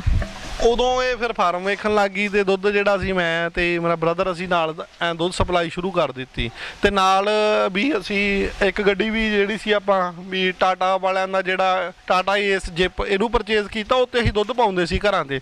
ਇੱਕ ਬਾਈਕ ਸੀ ਤੇ ਬਾਈਕ 2 ਰੱਖੀਆਂ ਸੀ ਐਮਰਜੈਂਸੀ ਵਾਸਤੇ, ਕੋਈ ਖਰਾਬ ਹੋ ਜਾਂਦੀ ਸੀ ਤੇ ਦੁੱਧ ਪਾ ਕੇ ਆਉਣਾ ਘਰ ਘਰ ਜਾ ਕੇ। ਕਾਫੀ ਲੰਮਾ ਟਾਈਮ ਸਮਾਨ ਵੀ ਪ੍ਰੋਡਕਟ ਵੀ ਬਣਾਉਣੇ ਅਸੀਂ, ਸਵੇਰੇ ਘਰਾਂ ਦੇ ਵਿੱਚ ਲੋਕਾਂ ਦੇ ਲੈ ਕੇ ਜਾਣੀਆਂ। ਤੇ ਫਿਰ ਉਦੋਂ ਬਟ ਮੈਨੂੰ ਹੌਲੀ ਹੌਲੀ ਡੈਰੀ ਫਾਰਮਿੰਗ ਦੀ ਵੀ ਸਮਝ ਆਉਣ ਲੱਗੀ ਵੀ ਇਹ ਵਧੀਆ ਧੰਦਾ ਹੈ। ਜਿੱਦਾਂ ਇੱਕਦਮ ਰੇਟ 'ਚ ਤੇਜ਼ੀ ਆਈ ਤੇ ਸਾਨੂੰ ਪਤਾ ਲੱਗਣ ਲੱਗਾ ਵੀ ਦੁੱਧ ਵਿੱਚ ਇਨਕਮ ਹੈਗੀ ਹੈ ਜੇ ਆਪਾਂ ਦੁੱਧ ਦਾ ਧੰਦਾ ਕਰਦੇ ਆ। ਪਹਿਲਾਂ ਰੇਟ ਘੱਟ ਸੀ, ਜਦੋਂ ਮਾਰਕੀਟ ਅਪ ਹੋਈ ਉਦੋਂ ਸਾਨੂੰ ਲੱਗਾ ਵੀ ਦੁੱਧ 'ਚ ਪ੍ਰੋਫਿਟ ਹੈਗਾ ਜੇ ਆਪਾਂ ਡੈਰੀ ਫਾਰਮ ਖੋਲ੍ਹਦੇ ਹਾਂ ਤੇ ਅਸੀਂ ਡੈਰੀ ਫਾਰਮਿੰਗ ਤੇ ਜ਼ੋਰ ਦਿੱਤਾ। ਫਿਰ ਉਦੋਂ ਬਾਅਦ ਹਾਂਜੀ, ਫਿਰ ਅਸੀਂ ਇੱਕ ਗਾਂ ਪਰਚੇਜ਼ ਕੀਤੀ। ਫਿਰ ਉਹ ਅਸੀਂ ਆਪਣੇ ਫਾਦਰ ਤੋਂ ਹੀ, ਮੈਂ ਆਪਣੇ ਫਾਦਰ ਤੋਂ ਹੀ ਲਈ। ਉਹ ਮਤਲਬ ਅਸੀਂ ਇਹਨਾਂ ਨਾਲ ਐਵੇਂ ਮਤਲਬ ਕਿ ਉਹਨਾਂ ਨੂੰ ਕਹਿ ਦੇਣਾ, ਮੈਂ ਇੱਕ ਗਾਂ ਲੈ ਕੇ ਉਹਨਾਂ ਨੂੰ ਕਹਿ ਦੇਣਾ ਵੀ ਪੈਸੇ ਤੁਹਾਨੂੰ ਮਹੀਨੇ ਡੇਢ ਤੱਕ ਵੀ ਤੁਹਾਡਾ ਇੱਦਾਂ। ਅਸੀਂ ਉਹਨਾਂ ਨੇ ਸਾਡਾ ਇਸ ਚੀਜ਼ 'ਚ ਸਾਥ ਦਿੰਦੇ ਰਹੇ। ਅਸੀਂ ਗਾਵਾਂ ਪਰਚੇਜ਼ ਹੌਲੀ ਹੌਲੀ ਕਰੀ ਗਏ ਉਹਨਾਂ ਤੋਂ। ਪਹਿਲਾਂ ਮੈਂ ਇੱਕ ਗਾਂ ਲਈ, ਫਿਰ ਹੌਲੀ ਹੌਲੀ 1-2 ਕੀਤੀਆਂ, ਫਿਰ 3 ਕੀਤੀਆਂ, ਫਿਰ ਹੁਣ ਤਕਰੀਬਨ ਸਾਡੇ ਕੋਲ 28 ਐਨੀਮਲ ਹੈਗੇ ਇਸ ਟਾਈਮ ਫਾਰਮ ਤੇ ਫਿਰ ਐਦਾਂ ਹੋਇਆ ਵੀ ਸਾਡੇ ਕੋਲ ਹੁਣ ਆਪਣੀਆਂ ਘਰ ਦੀਆਂ ਵੱਛੀਆਂ ਬਹੁਤ ਜ਼ਿਆਦਾ ਨੇ ਡੈਰੀ ਫਾਰਮ ਦੇ ਵਿੱਚ। ਬਹੁਤ ਜਿੰਨਾ ਤਕਰੀਬਨ ਜਿਹੜੀਆਂ ਸਾਡੇ ਘਰ ਦੀਆਂ ਵੱਛੀਆਂ ਪੈਦਾ ਹੋਈਆਂ ਉਹਨਾਂ ਨੇ ਸਾਨੂੰ ਦੁੱਧ ਵੀ ਬਹੁਤ ਜ਼ਿਆਦਾ ਦਿੱਤਾ। ਅਸੀਂ ਪਰਚੇਜ਼ ਕੀਤੀਆਂ, ਉਸ ਤੋਂ ਬਾਅਦ ਸਾਡੇ ਕੋਲ ਤਕਰੀਬਨ ਉਹਨਾਂ ਦੀਆਂ ਅੱਗੇ ਵੱਛੀਆਂ ਹੁਣ ਮਤਲਬ ਕਿ ਹੈਗੀਆਂ ਆ ਫਾਰਮ ਤੇ, ਉਹ ਵੀ ਪਿਓਰ ਬਰੀਡ ਦੇ ਵਿੱਚ ਆ। ਤੇ ਹੁਣ ਅਸੀਂ ਮਤਲਬ ਕਿ ਇਹਦੇ ਨਾਲ ਅਸੀਂ 28 ਐਨੀਮਲ ਨਾਲ ਕੰਮ ਕਰਦੇ ਹਾਂ। ਹੁਣ ਸਾਡੇ ਕੋਲ 28 ਜਾਨਵਰ ਨੇ ਤੇ ਇੱਕ ਟਾਈਮ ਉਹ ਵੀ ਸੀ ਜਦੋਂ ਵੀ ਉਹ ਵੀ ਟਾਈਮ ਸੀ ਜਦੋਂ ਆਪਾਂ ਸਟਾਰਟਿੰਗ 'ਚ ਮੈਂ ਕਹਿੰਦਾ ਤੂੰ ਕਹਿੰਦੀ ਗਾਵਾਂ ਪਾਓ ਵੀ ਆਪਾਂ ਗਾਵਾਂ ਦਾ ਕੰਮ ਕਰਨਾ 16 ਦੇ ਅਖੀਰ ਦੇ ਵਿੱਚ। ਤੇ ਮੈਂ ਇਹਨੂੰ ਕਹਿੰਦਾ ਸੀ ਵੀ ਉਦੋਂ ਸਾਡੇ ਕੋਲ ਗਾਵਾਂ ਪਹਿਲਾਂ ਹੈ ਸੀ, ਜਦੋਂ ਕਹਿੰਦੀ ਸੀ ਆਪਾਂ ਡੈਰੀ ਫਾਰਮਿੰਗ ਕਰਨਾ। ਇਹ ਸਾਡੇ ਕੋਲ ਆਹ ਬਰਾਂਡਾ, ਇੱਧਰ ਬਰਾਂਡਾ ਇੱਕ, ਇਹ ਛੋਟੇ ਬਰਾਂਡੇ ਵਿੱਚ ਸਾਡੇ ਕੋਲ 8 ਐਨੀਮਲ ਸੀ, 7 ਜਾਂ 8 ਐਨੀਮਲ ਸੀ। ਡੈਡੀ ਨੇ ਰੱਖੇ ਹੋਏ ਸੀਗੇ ਤੇ ਉਹ ਇਹਨਾਂ ਨੂੰ ਉਦੋਂ ਇੰਨੀ ਨੌਲੇਜ ਨਹੀਂ ਸੀ ਹੈਗੀ। ਮੈਂ ਆਣ ਕੇ ਇਹਨਾਂ ਨੇ ਕਹਿਣਾ ਵੀ ਆਪਣੇ ਕੋਲ ਗਾਵਾਂ ਹੈਗੀਆਂ, ਹੈ ਤੂੰ ਇਸ 'ਚ ਕੰਮ ਕਰ। ਤੇ ਮੈਂ ਜਾਣਾ, ਮੈਨੂੰ ਪਸੰਦ ਨਾ ਆਉਣੀਆਂ, ਮੈਂ ਫਿਰ ਘਰ ਆ ਜਾਣਾ। ਤੇ ਫਿਰ ਮੇਰੀ ਫਿਰ ਇਹਨਾਂ ਨੂੰ ਕਹਿਣਾ ਆਣ ਕੇ ਵੀ ਆਪਾਂ ਫਾਰਮ ਕਰੀਏ। ਤੇ ਫਿਰ ਹੌਲੀ ਹੌਲੀ ਚਲੋ ਮੈਂ ਦੁੱਧ ਸਟਾਰਟ ਕੀਤਾ, ਹੌਲੀ ਹੌਲੀ ਫਿਰ ਫਾਰਮ ਤੇ ਵੀ ਆ ਗਏ ਅਸੀਂ। ਤੇ ਫਿਰ ਮਤਲਬ ਕਿ ਮੈਂ ਕਹਿੰਦਾ ਸੀ ਵੀ ਸਾਡੇ ਕੋਲ 7-8 ਗਾਵਾਂ ਘਰ ਦੀਆਂ ਸੀ ਵੀ ਇਹਨਾਂ ਨੂੰ ਸਾਂਭ। ਤੇ ਗਾਵਾਂ ਤਾਂ ਗਾਵਾਂ ਹੀ ਨੇ ਕਹਿੰਦਾ ਨਹੀਂ ਆਹ ਗਾਵਾਂ ਨਹੀਂ, ਗਾਵਾਂ ਹੋਰ ਚਾਹੀਦੀਆਂ। ਤੇ ਮੈਂ ਕਹਿਣਾ ਸੀ ਵੀ ਗਾਵਾਂ ਹੀ ਨੇ ਤੇ ਗਾਂ 'ਚ ਕੀ ਫਰਕ ਹੁੰਦਾ ਵੀ ਇਹ ਵੀ ਗਾਵਾਂ ਨੇ। ਤੇ ਇਹਨੇ ਕਿਹਾ ਉਦੋਂ ਜਦੋਂ ਇਹਨੂੰ ਗਾਵਾਂ ਦੇ ਵਿੱਚ ਭੇਜਣਾ ਤੇ ਇਹਨੇ ਇਹ ਵੀ ਕਹਿਣਾ ਜਿਵੇਂ ਵੈਕਸੀਨੇਸ਼ਨ ਹੋਣੀ FMD ਦੀ ਤੇ ਜਾਂ ਹੋਰ ਵੈਕਸੀਨੇਸ਼ਨ ਵਾਲੇ ਡਾਕਟਰਾਂ ਨੇ ਆਉਣਾ, ਅਸੀਂ ਮੋੜ ਦਿੰਦੇ ਸੀ। ਸੁਣਾਣ ਕੇ ਤੁਸੀਂ ਇਹਨਾਂ ਨੂੰ ਵੈਕਸੀਨੇਸ਼ਨ ਕਰਾਈ ਆ, ਇਹਨਾਂ ਨੇ ਕਹਿਣਾ ਅੱਗੋਂ ਕਹਿਣਾ ਉਹ ਕੀ ਹੁੰਦੀ ਹੈ ਵੈਕਸੀਨੇਸ਼ਨ, ਆਪਾਂ ਵੈਕਸੀਨੇਸ਼ਨ ਕਰਾਂਗੇ ਗਾਵਾਂ ਨੂੰ। ਇਹਨੇ ਕਹਿਣਾ ਵੈਕਸੀਨੇਸ਼ਨ ਕਰਾਇਆ ਕਰੋ, ਜਿਵੇਂ FMD ਜਾਂ ਕੋਈ ਹੋਰ ਡਾਕਟਰ ਆਉਣੇ ਅਸੀਂ ਮੋੜ ਦੇਣੇ। ਅਸੀਂ ਕਹਿਣਾ ਵੀ ਨਾ, ਜਿਹੜੀਆਂ 4-5 ਕਿਲੋ ਦਿੰਦੀਆਂ ਨੇ ਟੀਕਾ ਟੂਕਾ ਲੱਗਿਆ ਤੇ ਇਹਨਾਂ ਨੇ ਉਹ ਵੀ ਸੁੱਕ ਜਾਣਾ। ਤੇ ਇਹਨੇ ਕਹਿਣਾ ਨਹੀਂ ਵੈਕਸੀਨੇਸ਼ਨ ਜ਼ਰੂਰੀ ਹੈ। ਅਸੀਂ ਕਹਿਣਾ ਵੀ ਤੂੰ ਗਾਵਾਂ ਦੀ ਵੈਕਸੀਨੇਸ਼ਨ ਦੀ ਗੱਲ ਕਰਦੀ, ਅਸੀਂ ਤਾਂ ਕਦੀ ਬੰਦਿਆਂ ਦੀ ਵੈਕਸੀਨੇਸ਼ਨ ਨਹੀਂ ਸਾਡੇ ਇੱਥੇ ਹੋਈ। ਮੈਨੂੰ ਤਾਂ ਲੱਗਦਾ ਵੀ ਸ਼ਾਇਦ ਸਾਡੀਆਂ ਵੀ ਹੋਈਆਂ ਨੇ ਕਿ ਨਾ ਵੈਕਸੀਨੇਸ਼ਨਾਂ। ਤੇ ਉਹ ਗੱਲ ਇਹ ਸੀ ਕਿ ਉਦੋਂ ਤਕਨੀਕ ਦਾ ਨਹੀਂ ਸੀ ਪਤਾ ਵੀ ਹੁਣ ਜਿਹੜਾ ਮਾਡਰਨ ਤਰੀਕਾ ਚੱਲਦਾ ਪਿਆ ਡੈਰੀ ਫਾਰਮ ਦੇ ਵਿੱਚ, ਇਸ ਮਾਡਰਨ ਇਹੀ ਕਾਰਨ ਹੈ ਕਿ ਜਿਵੇਂ ਆਪਣੇ ਹੁਣ ਵੀ ਬੰਦੇ ਆਮ ਕਹੀ ਜਾਂਦੇ ਆ, ਆਪਣੇ 80% ਦੇ ਨੇੜੇ ਮੈਂ ਲੋਕ ਕੰਮ ਬੰਦ ਕਰ ਗਏ ਨਾ ਪਿੰਡ 'ਚ। ਹਾਂਜੀ, ਕਾਰਨ ਤਾਂ ਇਹੀ ਹੈ ਵੀ ਉਹ ਕਹਿੰਦੇ ਸਾਨੂੰ ਬਚਦਾ ਹੀ ਕੁਛ ਨਹੀਂ ਹੈਗਾ। ਹਾਂਜੀ, ਨਹੀਂ ਸਾਨੂੰ ਤਾਂ ਇਸ ਚੀਜ਼ ਨੇ ਬਹੁਤ ਹੁਣ ਤੱਕ ਸਾਡਾ ਗਾਵਾਂ ਨੇ ਸਾਥ ਦਿੱਤਾ। ਬਾਕੀ ਅੱਗੇ ਵੀ ਕੋਈ ਨਹੀਂ। ਅਸੀਂ ਇਹ ਕੇਅਰ ਮੰਗਦੀਆਂ ਆ, ਇਹ ਆਪਾਂ ਇਹਨਾਂ ਦੀ ਕੇਅਰ ਕਰਾਂਗੇ, ਇਹ ਆਪਾਂ ਨੂੰ ਪੈਸਾ ਦੇਣਗੀਆਂ। ਉਦੋਂ ਮਤਲਬ ਕਿ ਲਾ ਲਓ ਵੀ ਸਾਡੇ ਨਾਲ ਕਈ ਵੀਰਾਂ ਨੇ ਹੋਰਾਂ ਨੇ ਵੀ ਕੰਮ ਕੀਤਾ ਪਰ ਉਹ ਕੰਮ ਛੱਡ ਗਏ। ਕਾਰਨ ਜੋ ਸਾਨੂੰ ਸਮਝ ਲੱਗਦਾ ਹੈ ਉਹਦੇ ਵਿੱਚ ਸਭ ਤੋਂ ਵੱਡਾ ਕਾਰਨ ਅਸੀਂ ਦੇਖਿਆ ਬਰੀਡ ਦਾ। ਜਿਵੇਂ ਅਸੀਂ ਆਪਣੀਆਂ ਘਰ ਦੀਆਂ 7-8 ਗਾਵਾਂ ਜਿਹੜੀਆਂ ਸੀ ਉਹ ਆਉਂਦੀਆਂ ਇਹਨੇ ਕਢਾਤੀਆਂ। ਜਦੋਂ ਕੰਮ ਸ਼ੁਰੂ ਕੀਤਾ ਇਹਨੇ ਸਾਰੀਆਂ ਕਢਾਤੀਆਂ। ਇੱਕ ਰੱਖੀ ਸੀ ਨਾ ਆਪਾਂ ਸ਼ਾਇਦ, ਇੱਕ ਰੱਖੀ ਸੀ ਉਹ ਬਾਅਦ ਚੋਂ ਕੱਢੀ। ਹਾਂਜੀ, ਉਹ ਗਿਰ ਨਸਲ ਦੀ ਸੀਗੀ, ਉਹ ਫਿਰ ਅਸੀਂ ਇੱਕ ਰੱਖ ਲਈ ਸੀਗੀ। ਤੇ ਸਾਨੂੰ ਇਹ ਸੀ ਚੱਲ 2 ਹੋ ਜਾਣਗੀਆਂ, ਥੋੜਾ ਦੁੱਧ ਵਗੈਰਾ ਦਾ ਕੰਮ ਚੱਲਦਾ ਰਹੇਗਾ ਅੱਗੇ, ਪੇਮੈਂਟ ਵਗੈਰਾ ਦਾ। ਤੇ ਫਿਰ ਅਸੀਂ ਮਤਲਬ ਉਹ ਰੱਖੀ, ਉਹ ਵੀ ਹੁਣ ਅਸੀਂ ਸੇਲ ਕਰਤੀ। ਤੇ ਪਰ ਸਾਡੇ ਕੋਲ ਇੱਕ ਫਿਰ ਅਸੀਂ ਪਹਿਲਾਂ ਸਭ ਤੋਂ ਪਹਿਲਾਂ HF ਨਾਲ ਮੈਂ ਕੰਮ ਸਟਾਰਟ ਕੀਤਾ ਸੀ।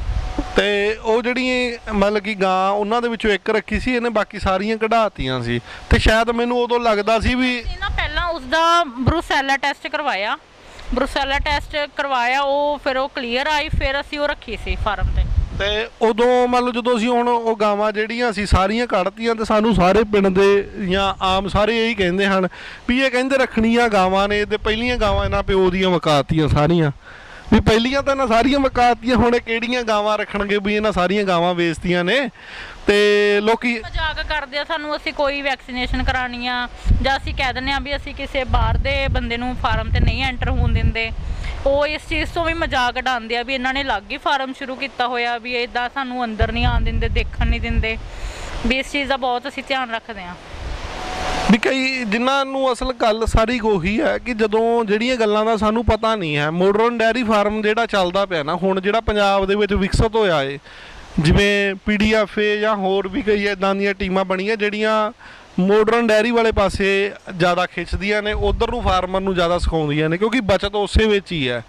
ਜੇ ਬਰੀਡ ਵਧੀਆ ਹੋਏਗੀ, ਬਰੀਡ ਨੇ ਦੁੱਧ ਦੇਣਾ ਏ, ਜੇ ਆਪਾਂ ਦੇਸੀ ਕੋਈ ਗਾਂ ਲੈ ਲਾਂਗੇ ਉਹਨੂੰ ਜਿੰਨੀ ਮਰਜ਼ੀ ਵਧੀਆ ਫੀਡ ਪਾ ਦਈਏ, ਜਿੰਨਾ ਮਰਜ਼ੀ ਵਧੀਆ ਉਹਨੂੰ ਸਾਈਲੇਜ ਪਾ ਦਈਏ, ਜਿੰਨੀ ਮਰਜ਼ੀ ਸੇਵਾ ਕਰ ਦਈਏ, ਮੈਂ ਤਾਂ ਕਹਿੰਦਾ ਭਾਵੇਂ AC ਵੀ ਲਾ ਦਈਏ ਤੇ ਤਾਂ ਵੀ ਉਹ ਮੈਕਸਿਮਮ 15-16 ਲੀਟਰ ਤੋਂ ਉੱਤੇ ਜਾਣ ਦੇ ਚਾਂਸ। ਹਾਂਜੀ ਹਾਂਜੀ, ਇਹ ਆਪਣੇ ਕੋਲ ਤਕਰੀਬਨ ਵਧੀਆ ਬਰੀਡ ਆ ਸਾਰੀ, HF ਪਿਓਰ ਆ ਤੇ ਇਸ ਤੇ ਅਸੀਂ ਨਾਲ ਕੰਮ ਕਰ ਰਹੇ ਹਾਂ, ਵਧੀਆ ਰਿਜ਼ਲਟ ਆ। ਤੇ ਹੁਣ ਆਪਣੇ ਕੋਲ ਹਰਮਨ ਜਿਹੜੀਆਂ ਮਤਲਬ ਗਾਂ ਵੱਛੀਆਂ ਜਾਂ ਗਾਵਾਂ ਦੁੱਧ ਦਿੰਦੀਆਂ, ਚੱਲ ਐਤਕੀ ਜਿਹੜੀਆਂ ਆਪਣੇ ਘਰ ਦੀਆਂ ਵੱਛੀਆਂ ਸੀ ਤੇ ਉਹਨਾਂ ਵੱਛੀਆਂ ਦੇ ਦੁੱਧ ਦੀ ਕੀ ਐਵਰੇਜ ਰਹੀ ਆਪਣੇ ਕੋਲ? 45 ਪਲੱਸ ਰਹੀ ਆ। ਵੀ ਸਾਡੇ ਕੋਲ ਇੱਕ ਸਾਡੀ ਇਹੋ ਜੀ ਫਾਰਮ ਦੀ ਵੱਛੀ ਜਿਹੜੀ ਸਾਨੂੰ ਮਤਲਬ ਕਿ ਯਕੀਨ ਵੀ ਨਹੀਂ ਹੋਇਆ ਵੀ ਸਾਡੇ ਫਾਰਮ ਦੀ ਉਹ ਵੱਛੀ ਹੈ। ਅਸੀਂ ਉਹ ਵੱਛੀ ਜਦੋਂ ਵੀ ਸੂਈ ਤੇ ਉਹ ਆਪਾਂ ਡੈਡੀ ਘਰਾਂ ਤੋਂ ਪਰਚੇਜ਼ ਕੀਤੀ ਸੀ, ਮਾਂ ਉਹਦੀ ਮਦਰ ਅਸੀਂ ਪਰਚੇਜ਼ ਕੀਤੀ ਸੀਗੀ, ਮਤਲਬ ਕਿ ਉਹਦੇ ਮਤਲਬ ਕਿ ਉਸ ਦਾ ਦੁੱਧ ਵੀ 30 ਪਲੱਸ ਜਾਂਦਾ ਆ ਜਦੋਂ ਮਤਲਬ ਕਿ ਡਿਲੀਵਰੀ ਹੁੰਦੀ ਆ ਉਹਦੀ, ਬਟ ਉਹਦੀ ਜਿਹੜੀ ਅੱਗੋਂ ਬੇਟੀ ਆ ਉਸ ਦਾ ਦੁੱਧ ਮਤਲਬ ਕਿ ਕਾਫੀ 45 ਪਲੱਸ ਚੱਲਦਾ ਰਿਹਾ ਵੀ ਉਹਦਾ ਦੁੱਧ ਸਾਡੇ ਕੋਲ 45 ਲੀਟਰ ਤਾਂ ਅਸੀਂ 3 ਟਾਈਮ ਦੀ ਜਦੋਂ ਚਵਾਈ ਸ਼ੁਰੂ ਕੀਤੀ ਉਹਦਾ 45 ਲੀਟਰ ਦੁੱਧ ਅਸੀਂ ਚੋਇਆ। 45 ਲੀਟਰ ਤੇ ਕਮਾਲ ਦੀ ਗੱਲ ਇਹ ਆ ਕਿ ਉਹਨੂੰ ਜਦੋਂ ਉਹ ਸੂਈ 45 ਉਹਦਾ ਲੀਟਰ ਦੁੱਧ ਸੀ, 2 ਮਹੀਨਿਆਂ ਦੇ ਅੰਦਰ ਅੰਦਰ ਉਹ ਫਿਰ ਕਨਸੀਵ ਕਰ ਗਈ ਦੁਬਾਰੇ। ਹੁਣ ਉਹ ਸਾਡੇ ਕੋਲ ਹੈਗੀ ਆ, ਮੈਂ ਕਿਸੇ ਦਿਨ ਫੋਟੋ ਪਾਵਾਂਗਾ ਨਾਲ ਜਾਂ ਵੀਡੀਓ 'ਚ ਕੋਸ਼ਿਸ਼ ਕਰਾਂਗਾ ਨਾਲ ਫੋਟੋ ਪਾਵਾਂ ਉਹਦੀ ਐਡ ਕਰਕੇ।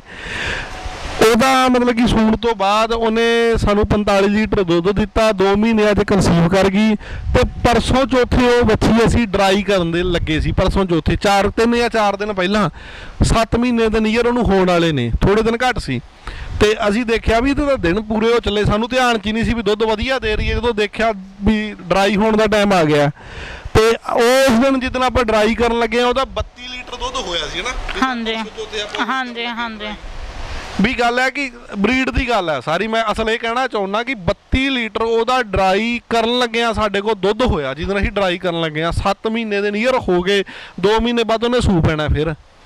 ਤੇ ਹੁਣ ਮੈਂ ਕਈ ਵਾਰੀ ਸੋਚਦਾ ਹੁੰਦਾ ਵੀ ਇੱਦਾਂ ਵੀ ਜੇ ਇਹੋ ਜਿਹੀਆਂ ਸਾਡੇ ਕੋਲ 10 ਗਾਵਾਂ ਇੱਕ ਫਾਰਮ ਤੇ ਹੋਣ, ਇੱਦਾਂ ਦੀਆਂ 10 ਅੱਛੀਆਂ, ਮੇਰੇ ਖਿਆਲ 'ਚ ਉਹਨੂੰ ਤਾਂ ਆਪਾਂ ਕੋਈ ਟੀਕਾ ਵੀ ਨਹੀਂ ਲਾਇਆ ਸਾਰੇ। ਹਾਂਜੀ ਹਾਂਜੀ, ਬਾਕੀ ਨਾ ਇਸ ਤਰ੍ਹਾਂ ਦੀ ਗੱਲ ਹੈ ਵੀ ਜਿੱਦਾਂ ਮੇਰੇ ਫਾਦਰ ਹੁਣੀ 2004 ਤੋਂ ਫਾਰਮਿੰਗ ਦਾ ਕੰਮ ਕਰ ਰਹੇ ਆ, ਡੇਅਰੀ ਫਾਰਮਿੰਗ ਦਾ, ਮਤਲਬ ਕਿ ਉਹਨਾਂ ਨੇ ਬਰੀਡ ਵੱਲ ਬਹੁਤ ਧਿਆਨ ਦਿੱਤਾ। ਹੁਣ ਤੱਕ ਉਹਨਾਂ ਤੋਂ ਮਤਲਬ ਕਿ ਬਹੁਤ ਟੌਪ ਦੀ ਬਰੀਡ ਉਹਨਾਂ ਕੋਲ ਇਸ ਟਾਈਮ ਫਾਰਮ ਤੇ ਆ ਤੇ ਉਹਨਾਂ ਕੋਲ ਤਕਰੀਬਨ ਅਸੀਂ ਪਰਚੇਜ਼ ਜਦੋਂ ਕੀਤੀਆਂ ਗਾਵਾਂ ਤੇ ਉਹਨਾਂ ਨੇ ਸਾਨੂੰ ਉਹ ਇਹ ਨਹੀਂ ਵੀ ਆਪਾਂ ਜਿੱਦਾਂ ਬਾਹਰ ਵਪਾਰੀ ਕਰ ਦਿੰਦੇ ਆ ਵੀ ਕੁਛ ਗਲਤ ਕਹਿ ਕੇ ਦੇ ਦਿਓ ਐਨੀਮਲ ਇੱਦਾਂ ਆਹ ਬਰੀਡ ਦਾ ਆ ਤੇ ਆਹ ਬਰੀਡ ਆਪਾਂ ਨੂੰ ਆਣ ਕੇ ਬਾਅਦ 'ਚ ਪਤਾ ਲੱਗੂਗਾ ਇਹ ਹੁੰਦਾ ਆ, ਵੀ ਇਸ ਚੀਜ਼ ਦਾ ਉਹਨਾਂ ਨੇ ਸਾਡੇ ਬਹੁਤ ਸਾਥ ਦਿੱਤਾ ਇਸ ਚੀਜ਼ 'ਚ। ਜੀ ਬਿਲਕੁਲ, ਸਾਨੂੰ ਮਤਲਬ ਕਿ ਬਰੀਡ ਚੰਗੀ ਮਿਲ ਗਈ ਵੀ ਸਾਡਾ ਵੀ ਚਲੋ ਵੀ ਤੁੱਕਾ ਲੱਗ ਗਿਆ ਸਾਡਾ ਵੀ ਚਲੋ ਵੀ ਉਹਨਾਂ ਦੀ ਮਿਹਨਤ ਜਿਹੜੀ ਸੀ ਵੀ ਆਮ ਜੇ ਬਾਹਰੋਂ ਲੈਂਦੇ ਤਾਂ ਹਰੇਕ ਬੰਦਾ ਇਹ ਕਰਦਾ ਵੀ ਜਿਹੜੀ ਫਾਰਮ ਦੀ 2 ਅਸੀਂ ਲਈਆਂ ਵੀ ਬਾਹਰੋਂ ਤੇ ਉਹ ਸਾਡੇ ਕੋਲ ਹੁਣ ਫਾਰਮ ਤੇ ਹੈ ਵੀ ਇਸ ਟਾਈਮ ਵੀ ਹੈ ਨੇ, ਪਰ ਉਹ ਜੋ ਬਰੀਡ ਅਸੀਂ ਜਿੱਦਾਂ ਉਹ HF ਕਹਿ ਕੇ ਪਿਓਰ ਦੇ ਰਹੇ ਸੀ ਹੈ HF, ਪਰ ਜਿਵੇਂ ਆਪਾਂ ਉਹਨਾਂ ਨੂੰ ਕੋਈ ਵਪਾਰੀ ਤਾਂ ਹੀ ਕੱਢੂਗਾ ਜੇ ਉਸਨੂੰ ਕੋਈ ਪ੍ਰੋਬਲਮ ਹੈ ਐਨੀਮਲ ਨੂੰ, ਤੇ ਉਹ ਅਸੀਂ ਹੁਣ ਮਤਲਬ ਕਿ ਦੇਖਦੇ ਹਾਂ ਵੀ ਵੈਸੇ ਦੁੱਧ ਦਾ ਰਿਜ਼ਲਟ ਤਾਂ ਉਹਨਾਂ ਦਾ ਠੀਕ ਆ, ਬਟ ਵੀ ਇੰਨਾ ਉਹ ਪਿਓਰ HF ਦੇ ਵਿੱਚ ਨਹੀਂ ਹੈਗੀ ਉਹ। ਵੀ ਚਲੋ ਵੀ ਸਾਡਾ ਮੈਂ ਕਹਿੰਦਾ ਵੀ ਇੱਕ ਤਰ੍ਹਾਂ ਵੀ ਵਧੀਆ ਸੈਟਿੰਗ ਬਹਿ ਗਈ, ਬਰੀਡ ਸਾਨੂੰ ਵਧੀਆ ਮਿਲ ਗਈ, ਉਸੇ ਬਰੀਡ ਕਰਕੇ ਸਾਨੂੰ ਜਿਹੜਾ ਵੇ ਮੇਰੇ ਪਿਛਲੇ ਸਾਲ ਸਾਡਾ ਦੂਜਾ ਸਾਲ ਸੀ, ਪਿਛਲੇ ਸਾਲ ਆਪਣਾ ਆ 3rd ਚੱਲਦਾ ਇਹ ਆਪਾਂ 20 'ਚ ਸ਼ੁਰੂ ਕੀਤਾ ਸੀ ਨਾ, ਤੇ ਪਿਛਲੇ ਸਾਲ ਸਾਡੇ ਕੋਲ ਵੀ 400 ਲੀਟਰ ਦੁੱਧ ਦੇ ਨੇੜੇ ਸਾਡੇ ਕੋਲ ਰਿਹਾ ਸੀ। ਐਤਕੀ ਵੀ ਸਾਨੂੰ ਉਮੀਦ ਆ ਵੀ ਸਾਡਾ 700 ਲੀਟਰ ਤੱਕ ਸਾਨੂੰ ਉਮੀਦ ਆ ਵੀ ਸ਼ਾਇਦ ਅਸੀਂ ਦੁੱਧ 700 ਲੀਟਰ ਕਰ ਲਾਂਗੇ ਇਸ ਸਾਲ। ਤੇ ਚਲੋ ਬਾਕੀ ਘੱਟ ਵੀ ਰਵੇ, ਭਾਵੇਂ 600 ਰਹਿ ਜਾਵੇ, ਕੋਈ ਗੱਲ ਨਹੀਂ, ਪਰ ਵੀ ਫਿਰ ਵੀ ਉਸ ਹਿਸਾਬ ਨਾਲ ਵੀ ਸਾਡਾ ਜਿੰਨਾ ਕੁ ਟਾਈਮ ਸ਼ੁਰੂ ਹੋਇਆ ਕੀਤਿਆਂ ਨੂੰ, ਵੀ ਉਸ ਹਿਸਾਬ ਨਾਲ ਸਾਡੇ ਹਿਸਾਬ ਨਾਲ ਇਹ ਬੜਾ ਵਧੀਆ ਬਿਜ਼ਨਸ ਹੈ। ਵੀ ਜਿਹੜੇ ਭਰਾ ਸਾਡੇ ਬਾਹਰ ਜਾਂਦੇ ਪਏ ਨੇ ਜਾਂ ਕੋਈ ਸੋਚਦੇ ਨੇ ਕਿ ਇੰਡੀਆ ਦੇ ਵਿੱਚ ਕੰਮ ਨਹੀਂ ਹੈਗਾ, ਚਲੋ ਜਿਹਦਾ ਬਾਹਰ ਬਣਦਾ ਵਧੀਆ, ਜਿਹਦਾ ਨਹੀਂ ਬਣਦਾ ਵੀ ਇੱਦਾਂ ਨਹੀਂ ਵੀ ਇੰਡੀਆ 'ਚ ਕੰਮ ਨਹੀਂ ਹੈਗੇ। ਡੈਰੀ ਫਾਰਮਿੰਗ ਸਾਡੇ ਹਿਸਾਬ ਨਾਲ ਤਾਂ ਇੱਕ ਬਹੁਤ ਵਧੀਆ ਬਿਜ਼ਨਸ ਹੈ। ਜੇ ਆਪਾਂ ਕਰੀਏ ਡੈਰੀ ਫਾਰਮਿੰਗ ਦੇ ਵਿੱਚ ਇਨਕਮ ਵੀ ਚੰਗੀ ਹੈ, ਤੇ ਜੇ ਵਧੀਆ ਬਰੀਡ ਹੋਏਗੀ ਵਧੀਆ ਦੁੱਧ ਦੇਣ ਵਾਲੀ, ਤੇ ਬਾਕੀ ਹੁਣ ਤਾਂ ਸੌਖਾ ਵੀ ਹੋ ਗਿਆ ਪਹਿਲਾਂ ਨਾਲ, ਜਿਵੇਂ ਸਾਈਲੇਜ ਆ ਗਿਆ। ਹਾਂਜੀ, ਇਹ ਜਿਹੜਾ ਬਿਜ਼ਨਸ ਹੈ ਥੋੜੀ ਮਿਹਨਤ ਮੰਗਦਾ ਹੈ। ਹੁਣ ਲੋਕ ਕਹਿਣਗੇ ਇਹਦੇ ਨਾਲ ਕੱਪੜੇ ਲਿਬੜਦੇ ਆ, ਇਹ ਮਤਲਬ ਕਿ ਅਸੀਂ ਨਹੀਂ, ਕੋਈ ਜੋ ਸਮੈਲ ਆਉਂਦੀ ਆ ਵੀ ਅਸੀਂ ਨਹੀਂ ਇਹ ਕੰਮ ਕਰ ਸਕਦੇ, ਐਵੇਂ ਦਾ ਕੁਛ ਨਹੀਂ। ਇਹ ਆਪਣੇ ਕੰਮ ਨਾਲ ਇੱਕ ਪਿਆਰ ਹੁੰਦਾ, ਵੀ ਤੁਸੀਂ ਕੰਮ ਨਾਲ ਪਿਆਰ ਕਰੋਗੇ ਤਾਂ ਪ੍ਰੋਫਿਟ ਤੁਹਾਨੂੰ ਜ਼ਰੂਰ ਦਊਗਾ। ਤੇ ਬਾਕੀ ਪਹਿਲਾਂ ਵਰਗਾ ਇਹ ਔਖਾ ਵੀ ਨਹੀਂ ਰਿਹਾ ਵੈਸੇ ਜੇ ਗੱਲ ਕਰੀਏ। ਹੁਣ ਮੇਰੇ ਹਿਸਾਬ ਨਾਲ ਸਾਈਲੇਜ ਆਉਣ ਦਾ ਕੰਮ ਬਹੁਤ ਸੌਖਾ ਕਰਤਾ ਹੁਣ ਚੀਜ਼। ਹਾਂਜੀ, ਤੇ ਕੁਝ ਅਸੀਂ ਪਹਿਲੇ ਸਾਲ ਮਤਲਬ ਕਿ ਸਾਡੇ ਰਿਸ਼ਤੇਦਾਰਾਂ ਨੇ ਧੱਕਾ ਤੁੱਕਾ ਕਰਕੇ ਉਹ ਡੈਰੀ ਫਾਰਮਿੰਗ ਕਰਦੇ ਸੀ, ਉਹਨਾਂ ਪਹਿਲੇ ਸਾਲ ਹੀ 4 ਪਵਾਤਾ ਸਾਨੂੰ। ਪਹਿਲੀ ਵਾਰ ਅਸੀਂ 1 ਪਿੱਟ ਪਾਇਆ ਸੀ, ਸੈਕਿੰਡ 'ਚ ਅਸੀਂ 2 ਪਾਏ, ਇਸ ਵਾਰ ਅਸੀਂ 3 ਪਾਤੇ।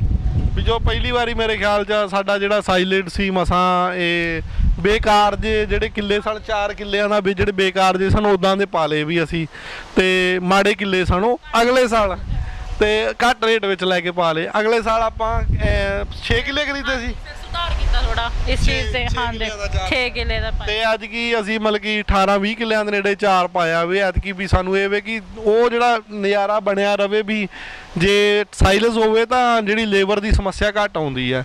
ਜਦੋਂ ਆਪਾਂ ਹੁਣ ਪਿਛਲੇ ਸਾਲ ਆਪਾਂ ਦੇਖਿਆ ਜਦੋਂ ਆਪਣਾ ਸਾਈਲੇਜ ਘੱਟ ਗਿਆ ਨਾ, ਫਿਰ ਜਿਹੜਾ ਗ੍ਰੀਨ ਪਾਊਡਰ ਵੱਢਣਾ ਇਹ ਲੇਬਰ ਨੂੰ ਵੀ ਬਹੁਤ ਮੁਸ਼ਕਿਲ ਦਿੰਦਾ ਆ। ਵੀ ਅਸੀਂ ਪਿਛਲੇ ਸਾਲ ਕੀ ਕੀਤਾ ਵੀ ਸਾਈਲੇਜ ਘੱਟ ਸੀ ਸਾਡੇ ਕੋਲ, ਤੇ ਜਦੋਂ ਅਸੀਂ ਮੇਰੇ ਹਿਸਾਬ ਨਾਲ 13-14 ਕੁਆਂਟਲ, 15 ਕੁਆਂਟਲ, 18-18 ਕੁਆਂਟਲ ਵੀ ਅਸੀਂ ਸਟਾਲਾ ਵੱਢਿਆ। ਜਦੋਂ ਇੰਨਾ ਸਾਈਲੇਜ ਵੱਢਿਆ ਤੇ ਸਾਡੀ ਲੇਬਰ ਸਵੇਰੇ ਲੈ ਕੇ ਆਉਂਦੇ ਸੀ ਤੇ ਸ਼ਾਮ ਨੂੰ ਫਾਰਮ 'ਚ ਚਲੇ ਜਾਣਾ ਵੀ ਨਾ ਵੀ ਇੰਨਾ ਕੰਮ ਨਹੀਂ ਹੋਣਾ, ਵੀ ਉਹਨਾਂ ਮਨਾ ਕਰ ਦੇਣਾ ਸਾਨੂੰ। ਕੁਤਰਨਾ ਬਹੁਤ ਔਖਾ। ਹਾਂਜੀ, ਇੱਕ ਟਰਾਲੀ ਕੁਤਰਨੀ ਬਹੁਤ ਔਖੀ ਗੱਲ ਆ ਵੀ ਕੁਤਰਨਾ, ਤੇ ਇਸ ਕਰਕੇ ਸਾਈਲੇਜ ਠੀਕ ਚੀਜ਼ ਆ ਵੀ ਸਾਈਲੇਜ। ਬਾਕੀ ਵੀ ਇਹ ਵੀ ਆ ਵੀ ਚਲੋ ਵੀ ਜਦੋਂ ਅਸੀਂ ਹਰਾ ਚਾਰਾ ਕੁਤਰਦੇ ਸੀ ਲੇਬਰ ਨੇ ਚਲੇ ਜਾਣਾ, ਤੇ ਸਾਰਾ ਸੀਜ਼ਨ ਮੇਰੇ ਨਾਲ ਮੇਰੀ ਵਾਈਫ ਨੇ ਵੀ ਪੂਰਾ ਟਰਾਲੀ ਪੱਠਿਆਂ ਦੀ ਇਹ ਕੁਤਰਦੀ ਰਹੀ ਹੈ। ਜਦੋਂ ਲੇਬਰ ਚਲੀ ਜਾਣੀ ਇੱਕ ਟਰਾਲੀ ਪੂਰੀ ਇਹ ਪੱਠਿਆਂ ਦੀ ਕੁਤਰਦੇ ਨੂੰ ਮੈਂ ਵੀ ਨਾਲ ਲੱਗਦਾ ਸੀ, ਚਲੋ ਮੈਂ ਹੋਰ ਕੰਮ ਦੇਖ ਲੈਣਾ। ਹਾਂਜੀ, ਇਹ ਮਿਲਕਿੰਗ ਕਰ ਲੈਣੀ, ਮੈਂ ਪੱਠੇ ਕੁਤਰ ਦੇਣੇ ਨਾਲ। ਵੀ ਹੁਣ ਕਈ ਲੋਕ ਕਹਿ ਦਿੰਦੇ ਆ ਵੀ ਇਹ ਕੁੜੀਆਂ ਦੇ ਕਰਨ ਵਾਲਾ ਕੰਮ ਨਹੀਂ ਹੈਗਾ, ਵੀ ਸੋਚਦੇ ਆ, ਪਰ ਆਪਾਂ ਨੂੰ ਜੇ ਆਪਾਂ ਆਪਣੇ ਕੰਮ ਨਾਲ ਪਿਆਰ ਕਰਦੇ ਆ ਤਾਂ ਇਸ 'ਚ ਕੋਈ ਸ਼ਰਮ ਨਹੀਂ ਹੈਗੀ ਕੰਮ ਕਰਨ 'ਚ। ਵੇਖੋ ਜੇ ਆਪਾਂ ਬਾਹਰ ਵੀ ਜਾਂਦੇ ਆ ਉੱਥੇ ਜਾ ਕੇ ਵੀ ਆਪਾਂ ਕੋਈ ਲੇਬਰ 'ਚ ਹੀ ਕੰਮ ਕਰਦੇ ਆ, ਕਿਤੇ ਨਾ ਕਿਤੇ ਲੇਬਰ ਹੀ ਕਰਨੀ ਆ। ਤੇ ਜੇ ਆਪਾਂ ਆਪਣੇ ਕੰਮ 'ਚ ਕਰ ਲਈਏ ਤਾਂ ਸ਼ਰਮ ਹੀ ਕਾਹਦੀ ਆ। ਬਾਹਰ ਵੀ ਕੁੜੀਆਂ ਹੁਣ 16-16, 17-17 ਘੰਟੇ ਤੱਕ ਸ਼ਿਫਟਾਂ ਕੁੜੀਆਂ ਵੀ ਲਾਉਂਦੀਆਂ ਨੇ, ਬਾਹਰ ਕੰਮ ਕਰਦੀਆਂ, ਮਿਹਨਤ ਕਰਦੀਆਂ ਨੇ ਭੈਣਾਂ ਸਾਡੀਆਂ ਜਿਹੜੀਆਂ ਬਾਹਰ ਗਈਆਂ ਨੇ। ਉਹ ਚੀਜ਼ ਆਪਣੇ ਇੱਧਰ ਪੰਜਾਬ 'ਚ ਲੋਕਾਂ ਨੂੰ ਦਿਖਦੀ ਨਹੀਂ ਹੈਗੀ, ਉਹਨਾਂ ਨੂੰ ਕੀ ਪਤਾ ਵੀ ਉੱਥੇ ਕੀ ਕਰ ਰਹੇ ਆ ਕੀ ਨਹੀਂ। ਹੁਣ ਇਹ ਕੰਮ ਹੈ ਆਪਾਂ ਆਪਣੀ ਫੈਮਿਲੀ 'ਚ ਰਹਿ ਕੇ ਕਰ ਰਹੇ ਆ, ਵੀ ਇਸ 'ਚ ਆਪਾਂ ਨੂੰ ਕੋਈ ਦਿੱਕਤ ਨਹੀਂ ਹੈਗੀ। ਵੀ ਇਹ ਗੱਲ ਇਹ ਹੈ ਕਿ ਵੀ ਸਾਡੇ ਆਪਣੇ ਵੀ ਕਈ ਵਾਰੀ ਸੋਚਦੇ ਆ ਵੀ ਔਰ ਜਨਾਨੀ ਆ ਜਾਂ ਭੈਣ ਇਹ ਕੰਮ ਕਰਦੀ ਆ, ਵੀ ਸ਼ਰਮ ਕੋਈ ਨਹੀਂ ਇਹਦੇ ਵਿੱਚ ਆਪਣਾ ਕੰਮ ਕਰਨ ਵਿੱਚ। ਮੈਨੂੰ ਯਾਦ ਆ ਅਸੀਂ ਜਦੋਂ ਪਹਿਲੀ ਵਾਰੀ ਤੋਂ ਆਪਾਂ ਡੈਰੀ ਫਾਰਮ ਸ਼ੁਰੂ ਕਰਿਆ ਜਦੋਂ ਸ਼ੁਰੂ 'ਚ, ਤੇ ਉਦੋਂ ਇਹ ਮੈਨੂੰ PDF ਦੀ ਮੀਟਿੰਗ 'ਚ ਵੀ ਲੈ ਕੇ ਗਈ ਵੀ ਚਲੋ ਇਹ ਨਾ ਕੰਮ ਸਟਾਰਟ ਨਹੀਂ ਸੀ ਕਰਦੇ। ਮੈਂ ਇਹਨਾਂ ਨੂੰ ਆਪਣੇ ਫਾਦਰ ਨਾਲ ਧੱਕੇ ਨਾਲ ਭੇਜਣਾ ਨਹੀਂ, ਤੁਸੀਂ ਮੀਟਿੰਗ ਸੁਣ ਕੇ ਆਓ। ਫਿਰ ਹੌਲੀ ਹੌਲੀ ਮੈਂ ਇਹਨਾਂ ਨੂੰ ਐਕਸਪੋ ਦੇ ਵਿੱਚ ਲੈ ਕੇ ਜਾਣ ਲੱਗ ਪਈ। ਆਪਣੇ PDF ਦੇ ਐਕਸਪੋ ਹੁੰਦੇ ਆ, ਤੇ ਮੈਂ ਇਹਨਾਂ ਨੂੰ ਲੈ ਕੇ ਜਾਣ ਲੱਗ ਪਈ ਉੱਥੇ, ਮਤਲਬ ਕਿ ਐਕਸਪੋ ਵਗੈਰਾ ਦੇ ਵਿੱਚ। ਫਿਰ ਇਹਨਾਂ ਨੇ ਮੀਟਿੰਗਾਂ ਵੀ ਸੁਣਨੀਆਂ ਸਾਰੀਆਂ, ਤੇ ਫਿਰ ਹੌਲੀ ਹੌਲੀ ਮੈਂ PDF ਦੀ ਮੈਂਬਰ ਵੀ ਬਣ ਗਈ। ਫਿਰ ਹੁਣ ਵੀ ਮਤਲਬ ਕਿ ਹੁਣ ਤੱਕ ਵੀ ਅਸੀਂ ਮਤਲਬ ਕਿ ਉੱਥੇ PDF ਨਾਲ ਅਟੈਚ ਆ, ਤੇ ਉਸ ਨੂੰ ਦੇਖ ਕੇ ਇਹਨਾਂ ਨੂੰ ਸ਼ੌਂਕ ਜਾਗਿਆ ਸੀ।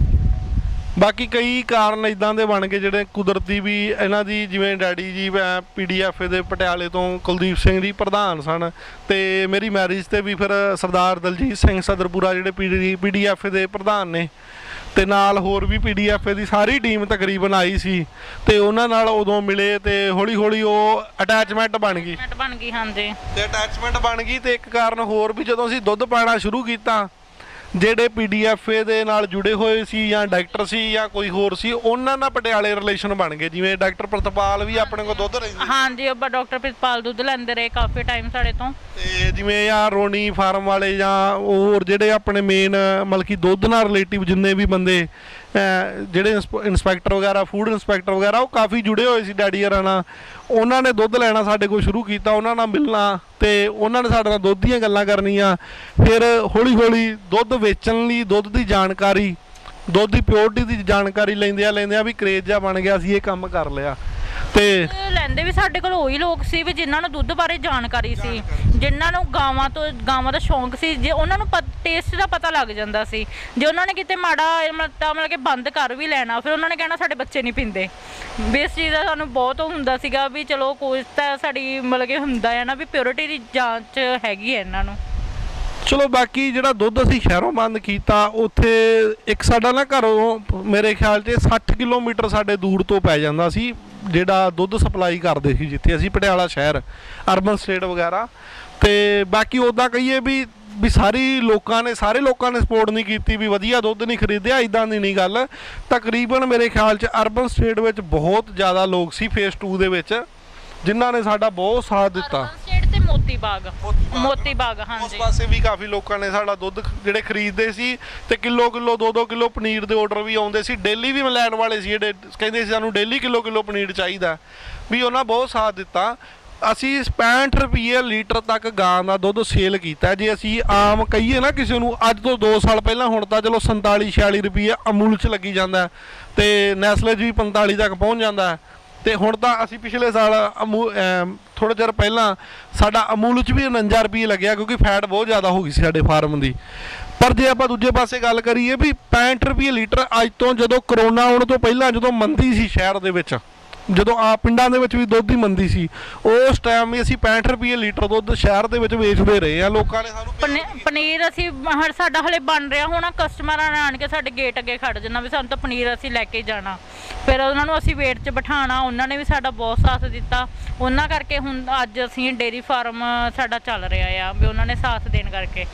ਤੇ ਮੈਨੂੰ ਯਾਦ ਆ ਕਿ ਉਹ ਅਸੀਂ 2100-2200 ਰੁਪਏ ਕਿਲੋ ਗਾਂ ਦਾ ਘਿਓ ਅਸੀਂ ਵੇਚਦੇ ਰਹੇ ਆ ਸ਼ਹਿਰ 'ਚ, ਤੇ 2100-2200 ਰੁਪਏ ਕਿਲੋ ਉਹ ਵੀ ਅਸੀਂ 3-3 ਮਹੀਨੇ ਪਹਿਲਾਂ ਲੋਕ ਸਾਨੂੰ ਪੈਸੇ ਜਮ੍ਹਾਂ ਕਰਾ ਜਾਂਦੇ ਸੀ। ਵੀ ਇਹ ਨਹੀਂ ਕੁਆਲਿਟੀ ਵਿਕਦੀ ਨਹੀਂ, ਪਰ ਕੁਆਲਿਟੀ ਵੇਚਣ ਵਾਸਤੇ ਮਿਹਨਤ ਬਹੁਤ ਜ਼ਿਆਦਾ ਏ। ਤੇ ਤੁਹਾਡੇ ਜੋ ਤੁਸੀਂ ਕਰਦੇ ਪਏ ਹੋ ਉਹਦੇ ਵਿੱਚ ਪਾਰਦਰਸ਼ਤਾ ਬਹੁਤ ਜ਼ਿਆਦਾ ਹੋਵੇ, ਵੀ ਸਾਡਾ ਪਿੱਛੇ ਫਾਰਮ ਹੈ ਜਾਂ ਕਿਵੇਂ ਹੈ, ਵੀ ਲੋਕਾਂ ਨੂੰ ਉਹ ਸਮਝਾਉਣਾ ਪੈਂਦਾ ਏ। ਤੇ ਉਹ ਸਾਰਾ ਕੁਝ ਵਿਖਾਉਣਾ, ਸਮਝਾਉਣਾ, ਆਪਣੇ ਆਪ ਨੂੰ ਪ੍ਰੂਫ ਕਰਨਾ ਪੈਂਦਾ ਵੀ ਇਹ ਨਹੀਂ ਲੋਕ ਖਰੀਦਦੇ ਨਹੀਂ, ਪਿਓਰਟੀ ਨੂੰ ਲੋਕ ਖਰੀਦਦੇ ਨੇ, ਪਰ ਉਹ 'ਚ ਮਿਹਨਤ ਜ਼ਰੂਰ ਹੈ। ਤੇ ਹੁਣ ਵੀ ਆਪਾਂ ਚਲੋ, ਹੁਣ ਤਾਂ ਸਾਡਾ ਦੁੱਧ ਜਿਹੜਾ ਇਹ ਪਿੱਛੇ ਵੇਰਕਾ ਨੂੰ ਜਾ ਰਿਹਾ ਸੀ, ਤੇ ਹੁਣ ਅਮੂਲ 'ਚ ਜਾਣਦੇ ਆ। ਹੁਣ ਅਮੂਲ 'ਚ ਦੁੱਧ ਸਾਡਾ ਸੇਲ ਹੋ ਰਿਹਾ। ਤੇ ਬਾਕੀ ਇਹ ਕਿ ਚਲੋ ਹੁਣ ਦੁੱਧ ਦੇ ਰੇਟ ਵੀ ਚੰਗੇ ਨੇ, ਤੇ ਜਿਹੜੇ ਮੇਰੇ ਭਰਾ ਕੋਈ ਡੈਰੀ ਫਾਰਮਿੰਗ ਕਰਨਾ ਚਾਹੁੰਦੇ ਹੁਣ ਵੀ ਬਹੁਤ ਵਧੀਆ ਧੰਦਾ ਏ, ਲਾਹੇਵੰਦ ਧੰਦਾ ਏ।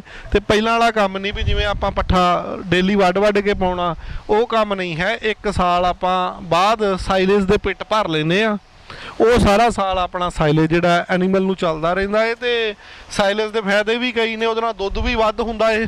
ਤੇ ਬਾਕੀ ਮੇਰੇ ਹਿਸਾਬ ਨਾਲ ਜੋ ਆਪਾਂ ਕੈਲਕੂਲੇਸ਼ਨ ਕੀਤੀ ਹੈ ਵੀ ਗ੍ਰੀਨ ਪੱਠੇ ਨਾਲੋਂ ਸਾਈਲੇਜ ਜਿਹੜਾ ਏ ਮੇਰੇ ਹਿਸਾਬ ਨਾਲ ਸਸਤਾ ਹੀ ਪੈਂਦਾ ਏ, ਕਿਉਂਕਿ ਉੱਥੇ ਲੇਬਰ ਬਹੁਤ ਜ਼ਿਆਦਾ ਪੈ ਜਾਂਦੀ ਹੈ। ਭਾਵੇਂ ਮੰਨ ਲਓ ਕਿ ਉਹ ਹੋਰ ਤਰ੍ਹਾਂ ਤੁਹਾਨੂੰ ਸਸਤਾ ਵੀ ਲੱਗੇ, ਪਰ ਜਦੋਂ ਲੇਬਰ ਲਾਓਗੇ, ਸਾਰੀ ਕੋਸਟ ਕੱਢੋਗੇ, ਜੋ ਆਪਣੇ ਖਰਚੇ ਨੇ ਢੋਆਈ ਦੇ, ਕੁਤਰਨ ਦੇ, ਸਾਰੇ ਪਾ ਕੇ ਟੂ ਜ਼ੈਡ, ਵੀ ਜਿਹੜਾ ਗ੍ਰੀਨ ਫੂਡ ਮਹਿੰਗਾ ਪੈਂਦਾ ਜਿਹੜਾ ਐਨੀਮਲ ਲਈ ਮੇਰੇ ਹਿਸਾਬ ਨਾਲ ਤਾਂ, ਤੇ ਸਾਈਲੇਜ ਪੈਂਦਾ ਵੀ ਸਸਤਾ ਏ, ਪਰ ਹੋਵੇ ਆਪਣਾ। ਨਹੀਂ ਤਾਂ ਜੇ ਆਪਾਂ ਬਾਹਰੋਂ ਲੈ ਕੇ ਪਾਉਂਦੇ ਆ ਤਾਂ ਉਹ ਜਿਵੇਂ ਆਪਾਂ ਐਤਕੀ ਪਰਚੇਜ਼ ਕੀਤਾ, ਤੇ ਉਹਦੇ ਵਿੱਚ ਜਿੰਨਾ ਸਾਈਲੇਜ ਸੀ ਉਹਦੇ ਵਿੱਚ ਪਰਚੇਜ਼ ਕੀਤਾ ਸੀ ਅਸੀਂ, ਉਹਦਾ ਪੀਐਚ 'ਚ ਵੀ ਦਿੱਕਤ ਸੀ, ਤੇ ਪਾਣੀ ਬਹੁਤ ਜ਼ਿਆਦਾ ਸੀ ਉਸ ਸਾਈਲੇਜ ਦੇ ਵਿੱਚ। ਚਲੋ ਬਾਕੀ ਠੀਕ ਆ ਵੀਰੋ, ਕੋਸ਼ਿਸ਼ ਤੇ ਕਰਾਂਗੇ ਅੱਗੇ ਆਪਾਂ ਆਉਣ ਵਾਲੇ ਦਿਨਾਂ ਦੇ ਵਿੱਚ ਵੀ ਜਿੰਨਾ ਡੇਲੀ ਆਪਾਂ ਵਿਚਾਰ ਕਰਾਂਗੇ, ਵੀ ਨਵੇਂ ਟੌਪਿਕ ਤੇ ਨਵੇਂ ਵਿਸ਼ੇ ਤੇ ਵਿਚਾਰ ਕਰਦੇ ਰਹਾਂ ਕਰਾਂਗੇ। ਵੀ ਜੇ ਸਾਡਾ ਅਸੀਂ ਰੋਟੀ ਖਾਣ ਜੋਗੇ ਹੋਏ ਆ ਇਸ ਕੀਤੇ ਤੋਂ, ਵੀ ਜਿੰਨੀ ਕੁ ਵੀ ਸਾਨੂੰ ਸਮਝ ਹੈ ਕੋਸ਼ਿਸ਼ ਕਰਾਂਗੇ। ਇਸ ਚੀਜ਼ 'ਚ ਦਿਖਾਵਾ ਕੁਛ ਨਹੀਂ ਵੀ ਹਾਂ ਵੀ ਇੱਕ ਲੇਡੀ ਕਰਕੇ ਵੀ ਹਾਂ ਵੀ ਲੇਡੀ ਕੰਮ ਕਰ ਰਹੀ ਹੈ, ਵੀ ਇਹਦੀ ਪ੍ਰਮੋਸ਼ਨ ਹੋ ਰਹੀ ਹੈ ਜਾਂ ਕੁਛ ਨਹੀਂ। ਇਹ ਰਿਐਲਿਟੀ ਹੈ, ਤੁਸੀਂ ਆਣ ਕੇ ਫਾਰਮ ਤੇ ਦੇਖ ਵੀ ਸਕਦੇ ਹੋ। ਵੀ ਅਸੀਂ ਵੀ ਕੰਮ ਸਟਾਰਟ ਵੀ ਮੈਂ ਹੀ ਕੀਤਾ ਸੀਗਾ, ਵੀ ਉਸ ਤੋਂ ਬਾਅਦ ਮੈਂ ਆਪਣੇ ਹਸਬੈਂਡ ਨੂੰ ਨਾਲ ਲਗਾਇਆ। ਬਾਕੀ ਸਾਡੇ ਪਟਿਆਲੇ ਜਿਹੜੇ ਗਾਹਕ ਨੇ ਉਹਨਾਂ ਨੂੰ ਤਾਂ ਪਤਾ ਹੀ, ਉਹਨਾਂ ਦਾ ਦੇਖਿਆ ਹੀ ਹੈ ਵੀ ਕਿੱਦਾਂ ਮੈਂ ਇਹਨੂੰ 20 ਲੀਟਰ ਦੀ ਡੋਲੀ ਫੜਾ ਕੇ ਚਲਿਆ ਜਾਂਦਾ ਸੀ। ਤੇ ਕਿਉਂਕਿ ਮੈਂ ਇਹਨੂੰ ਜਦੋਂ ਪ੍ਰੋਗਰਾਮ ਹੁੰਦਾ ਸੀ ਉਹ ਮੁੰਡੇ ਕੋ ਫਿਰ 200 ਲੀਟਰ ਦੁੱਧ ਇਕੱਲੇ ਕੋ ਨਹੀਂ ਸੀ ਪੈਂਦਾ। ਉਦੋਂ ਮੇਰਾ ਬ੍ਰਦਰ ਵੀ ਚੰਡੀਗੜ੍ਹ ਚੈਨਲ 'ਚ ਕੰਮ ਕਰਦਾ ਸੀ। ਉਹ ਤੋਂ ਬਾਅਦ ਹੀ ਉਹ ਸਾਡੇ ਨਾਲ ਹੁਣ ਆਇਆ, ਬ੍ਰਦਰ ਮੇਰਾ ਵੀ ਹੁਣ ਨਾਲ ਕੰਮ ਕਰਦਾ ਸਾਡੇ। ਤੇ ਉਦੋਂ ਫਿਰ ਇਹਨੇ ਗਲੀਆਂ ਦੇ ਵਿੱਚ 20 ਲੀਟਰ ਦੀ ਡੋਲੀ ਲੈ ਕੇ ਪੈਦਲ ਹੀ ਸਾਰੀ ਫੇਸ 2 ਗੇਟ ਨੰਬਰ 2 ਤੋਂ ਲੈ ਕੇ 1 ਦੇ ਨੇੜੇ ਤੱਕ ਸਾਰਾ ਵੀ ਇਹਨੇ ਕੈਨੀ ਦੇ ਵਿੱਚ ਦੁੱਧ ਪਾ ਕੇ ਆਉਣਾ ਜਾ ਕੇ। ਤੇ ਸਾਰੇ ਵੀਰਾਂ ਦਾ ਬਹੁਤ ਧੰਨਵਾਦ। ਬਾਕੀ ਹੋਰ ਕੋਈ ਗੱਲ ਹਰਮਨ? ਬਸ ਵਧੀਆ ਸਾਰਾ। ਚਲੋ ਬਾਕੀ ਬਾਈ ਹਜੇ ਇਹਨੂੰ ਥੋੜਾ ਜਿਹਾ ਝਾਕਾ ਜਿਹਾ ਵੀ ਸੀ ਗੱਲ ਕਰਨ ਦਾ, ਵੀ ਥੋੜਾ ਜਿਹਾ ਵੀ ਪਹਿਲੀ ਵਾਰ ਆ ਵੀ ਮੈਂ ਬੋਲਣਾ ਨਹੀਂ ਹੈਗਾ। ਪਹਿਲਾਂ ਕਾਫੀ ਟਾਈਮ ਤੋਂ ਮੈਂ ਤਾਂ ਬਹੁਤ ਚਿਰ ਦਾ ਮੈਨੂੰ ਕਰੇਜ਼ ਆ, ਮੈਂ ਸਟੇਜਾਂ 'ਤੇ ਬੋਲਦਾ ਸੀ ਤੇ ਪਰ ਇਹ ਮੇਰਾ ਸਾਥ ਨਹੀਂ ਸੀ ਉਦੋਂ ਦਿੰਦੀ। ਕਹਿੰਦੀ ਮੈਂ ਲਾਈਵ ਨਹੀਂ ਆਪਾਂ ਗੱਲਬਾਤ ਕਰਨੀ ਹੈ ਤੇ ਆਪਾਂ ਕੋਈ ਉੱਦਾਂ ਕੋਈ ਡਾਕਟਰ ਵਗੈਰਾ ਆਉਂਦਾ ਉੱਦਾਂ ਗੱਲਬਾਤ ਕਰ ਲੈਂਦੀ, ਲਾਈਵ ਕਦੀ ਇਹਨੇ ਗੱਲਬਾਤ ਨਹੀਂ ਕੀਤੀ ਹੈ। ਤੇ ਮੈਂ ਇਹਨੂੰ ਕਿਹਾ ਵੀ ਕੋਈ ਨਹੀਂ, ਆਪਾਂ ਜੇ ਆਪਾਂ ਕੰਮ ਕਰਦੇ ਪਏ ਆ ਵੀ ਤੇ ਕਿਸੇ ਹੋਰ ਵੀ ਵੀਰ ਭਰਾ ਨੂੰ ਦੱਸ ਸਕਦੇ ਆ ਆਪਾਂ ਜੋ ਆਪਾਂ ਇਸਥੋਂ ਕਮਾਇਆ। ਮੇਰੇ ਹਿਸਾਬ ਨਾਲ ਅਸੀਂ ਤਾਂ ਕਿੰਨੇ ਸਾਲ ਹੋ ਗਏ ਆਪਾਂ ਨੂੰ ਟੋਟਲ? 3 ਸਾਲ 1.5 ਸਾਲ ਆਪਾਂ ਸ਼ਾਪ ਤੇ ਕੰਮ ਕੀਤਾ ਆ ਤੇ 3 ਸਾਲ ਫਾਰਮ ਤੇ। ਵੀ 3 ਸਾਲ ਫਾਰਮ ਓਪਨ ਹੋਏ ਨੂੰ 3 ਸਾਲ ਹੋਏ ਨੇ, 2 ਸਾਲ ਅਸੀਂ ਡੈਰੀ ਦੀ ਸ਼ੋਪ ਕਰੀ ਆ। ਤੇ ਮੇਰੇ ਹਿਸਾਬ ਨਾਲ ਜੇ ਮੈਂ ਕੈਲਕੂਲੇਸ਼ਨ ਕਰਾਂ ਇਸ 3 ਸਾਲਾਂ ਵਿੱਚ ਅਸੀਂ ਆਪਣੀ ਜ਼ਿੰਦਗੀ ਦੇ ਖਰਚੇ ਸਾਰੇ, ਉਦੋਂ ਬਾਅਦ ਸਾਡਾ ਰਹਿਣਾ ਸਹਿਣਾ ਪੂਰੇ ਵਧੀਆ ਖਰਚੇ ਕਰਨ ਤੋਂ ਬਾਅਦ ਅਸੀਂ 1 ਵੀ ਰੁਪਈਆ ਘਰੋਂ ਨਹੀਂ ਲਾਇਆ ਇਸ ਕੰਮ ਦੇ ਵਿੱਚ। 1 ਵੀ ਰੁਪਈਆ ਘਰੋਂ ਨਹੀਂ ਲਾਇਆ, ਸਾਰਾ ਕੁਝ ਇਸੇ ਚੀਜ਼ ਤੋਂ ਕਮਾਇਆ। ਕੁਝ ਡੈਰੀ 'ਚੋਂ ਕਮਾਇਆ ਸੀ, ਉਦੋਂ ਬਾਅਦ ਇੱਥੋਂ ਕਮਾਇਆ ਡੈਰੀ ਤੋਂ। ਫਾਦਰ ਨੇ ਸਾਥ ਦਿੱਤਾ ਵੀ ਕੋਈ ਨਹੀਂ ਤੁਸੀਂ 1.5 ਮਹੀਨੇ ਬਾਅਦ ਪੇਮੈਂਟ ਕਰ ਦਿਓ, ਕੋਈ ਨਹੀਂ ਗਾਂ ਲੈ ਜਾਓ ਇੱਕ। ਫਿਰ ਇਸ ਚੀਜ਼ 'ਚ ਵੀ ਉਹਨਾਂ ਦਾ ਬਹੁਤ ਧੰਨਵਾਦ ਆ ਵੀ ਉਹਨਾਂ ਨੇ ਸਾਡਾ ਸਾਥ ਦਿੱਤਾ। ਤੇ ਹੁਣ ਚਲੋ ਸਾਡਾ ਕੰਮ ਵਧੀਆ ਚੱਲ ਰਿਹਾ ਇਸ ਚੀਜ਼ ਦਾ। ਤੇ ਹੁਣ ਸਾਡੇ ਕੋਲ ਜੇ 28 ਐਨੀਮਲ ਨੇ ਤੇ 28 ਦੇ ਵਿੱਚੋਂ 10 ਹੀ ਫਰਾਣੇ ਜਿਹੜੀ ਆ ਮੇਰੇ ਖਿਆਲ 'ਚ ਸਾਰੀਆਂ ਸੂਣ ਵਾਲੀਆਂ। ਤੇ ਗਾਵਾਂ ਵੀ ਸਾਡੀਆਂ ਤਕਰੀਬਨ ਸਾਰੀਆਂ ਵੀ ਸਾਡੇ ਕੋਲ 20 ਦੇ ਨੇੜੇ ਐਨੀਮਲ ਸੂਣ ਵਾਲੇ ਵੀ ਨੇ ਤੇ ਕੁਝ 10 ਕੁ ਸਾਡੇ ਕੋਲ ਬੱਚੀਆਂ ਵਗੈਰਾ ਨੇ। ਤੇ ਉਹਨਾਂ ਸਾਰੀਆਂ ਨੂੰ ਪਾ ਕੇ ਸਾਰੇ ਹੀ ਵੱਡੇ ਨੇ ਮੇਰੇ ਹਿਸਾਬ ਨਾਲ। ਜੇ ਮੈਂ ਕੈਲਕੂਲੇਸ਼ਨ ਕਰਾਂ ਤੇ ਅਸੀਂ ਜ਼ਿਆਦਾ ਨਹੀਂ ਤੇ 3 ਸਾਲਾਂ ਦੇ ਵਿੱਚ 40-50 ਲੱਖ ਰੁਪਏ ਦੀ ਸੇਵਿੰਗ ਇਸ ਚੀਜ਼ ਤੋਂ ਕੀਤੀ ਹੈ। ਮਤਲਬ ਕਿ ਗਾਵਾਂ ਹੀ ਸਾਡੀ ਪ੍ਰਾਪਰਟੀ ਆ। ਸਾਡੀਆਂ ਗਾਵਾਂ, ਸਾਡਾ ਸ਼ੈੱਡ ਜਿਹੜਾ ਸਾਈਲੇਜ ਸੂਲੇਜ ਪਾਇਆ ਹੁਣ ਤਾਜ਼ਾ, ਉਹ ਸਾਰਾ ਕੁਝ ਛੋਟੇ ਮੋਟੇ ਜੋ ਸੰਦੇ ਖਰੀਦੇ ਨੇ ਤੇ ਉਹ ਸਾਰਾ ਕੁਝ ਪਾ ਕੇ ਮੇਰੇ ਹਿਸਾਬ ਨਾਲ ਤਾਂ ਅਸੀਂ 3 ਸਾਲਾਂ 'ਚ 40-50 ਲੱਖ ਰੁਪਈਆ ਸੇਵ ਤੇ ਆਪਣੀ ਜ਼ਿੰਦਗੀ ਦੇ ਪੂਰੇ ਖੁੱਲ੍ਹੇ ਖਰਚੇ ਕਰਕੇ ਸੇਵ ਕੀਤਾ ਹੈ। ਮੇਰੇ ਹਿਸਾਬ ਨਾਲ ਜੇ ਆਪਾਂ ਫੋਰਨ ਵੀ ਚਲੇ ਜਾਂਦੇ ਇਦੋਂ ਵੱਡੀ ਕੋਈ ਸੇਵਿੰਗ ਅਸੀਂ ਕਰ ਨਹੀਂ ਸੀ ਸਕਦੇ। ਇਹੀ ਸਾਡੀ ਸੇਵਿੰਗ ਹੈ। ਗਾਵਾਂ ਸਾਡੇ ਐਨੀਮਲ ਨੇ ਜਿਹੜੇ, ਕਿਉਂਕਿ ਹੁਣ ਤੁਹਾਨੂੰ ਪਤਾ ਹੀ ਹੈ ਵੀ ਜਿਹੜਾ ਚੰਗਾ ਐਨੀਮਲ ਹੈ ਉਹ 2-2 ਲੱਖ ਰੁਪਏ ਤੱਕ ਸੇਲ ਹੁੰਦਾ, 2.5-2.5 ਲੱਖ ਤੱਕ ਵੀ ਐਨੀਮਲ ਸੇਲ ਹੋ ਰਹੇ ਨੇ ਵਧੀਆ ਐਨੀਮਲ ਜਿਹੜੇ ਨੇ। ਤੇ ਇਹ ਸਾਡੀ ਪ੍ਰੋਪਰਟੀ ਆ ਵੀ ਇਹਦੇ ਵਿੱਚੋਂ ਤੁਸੀਂ ਕੋਈ ਭਰਾ ਜੇ ਕੰਮ ਕਰਨਾ ਚਾਹਵੇ ਤੇ ਬਹੁਤ ਆਪਸ਼ਨ ਨੇ। ਟ੍ਰੇਨਿੰਗ ਲੈ ਕੇ ਕੀਤਾ ਜਾ ਸਕਦਾ ਹੈ ਤੇ ਉਹਨੂੰ ਕਿਤੋਂ ਸਿੱਖ ਕੇ ਕੀਤਾ ਜਾ ਸਕਦਾ ਹੈ। ਜਿਵੇਂ ਫੋਰਨ 'ਚ ਕੰਮ ਹੁੰਦਾ ਉਹ ਆਪਾਂ ਇੰਡੀਆ 'ਚ ਵੀ ਕਰ ਸਕਦੇ ਹਾਂ। ਬਾਕੀ ਸਾਰਿਆਂ ਦਾ ਧੰਨਵਾਦ ਵੀਰੋ। ਵਾਹਿਗੁਰੂ ਜੀ ਕਾ ਖਾਲਸਾ, ਵਾਹਿਗੁਰੂ ਜੀ ਕੀ ਫਤਿਹ।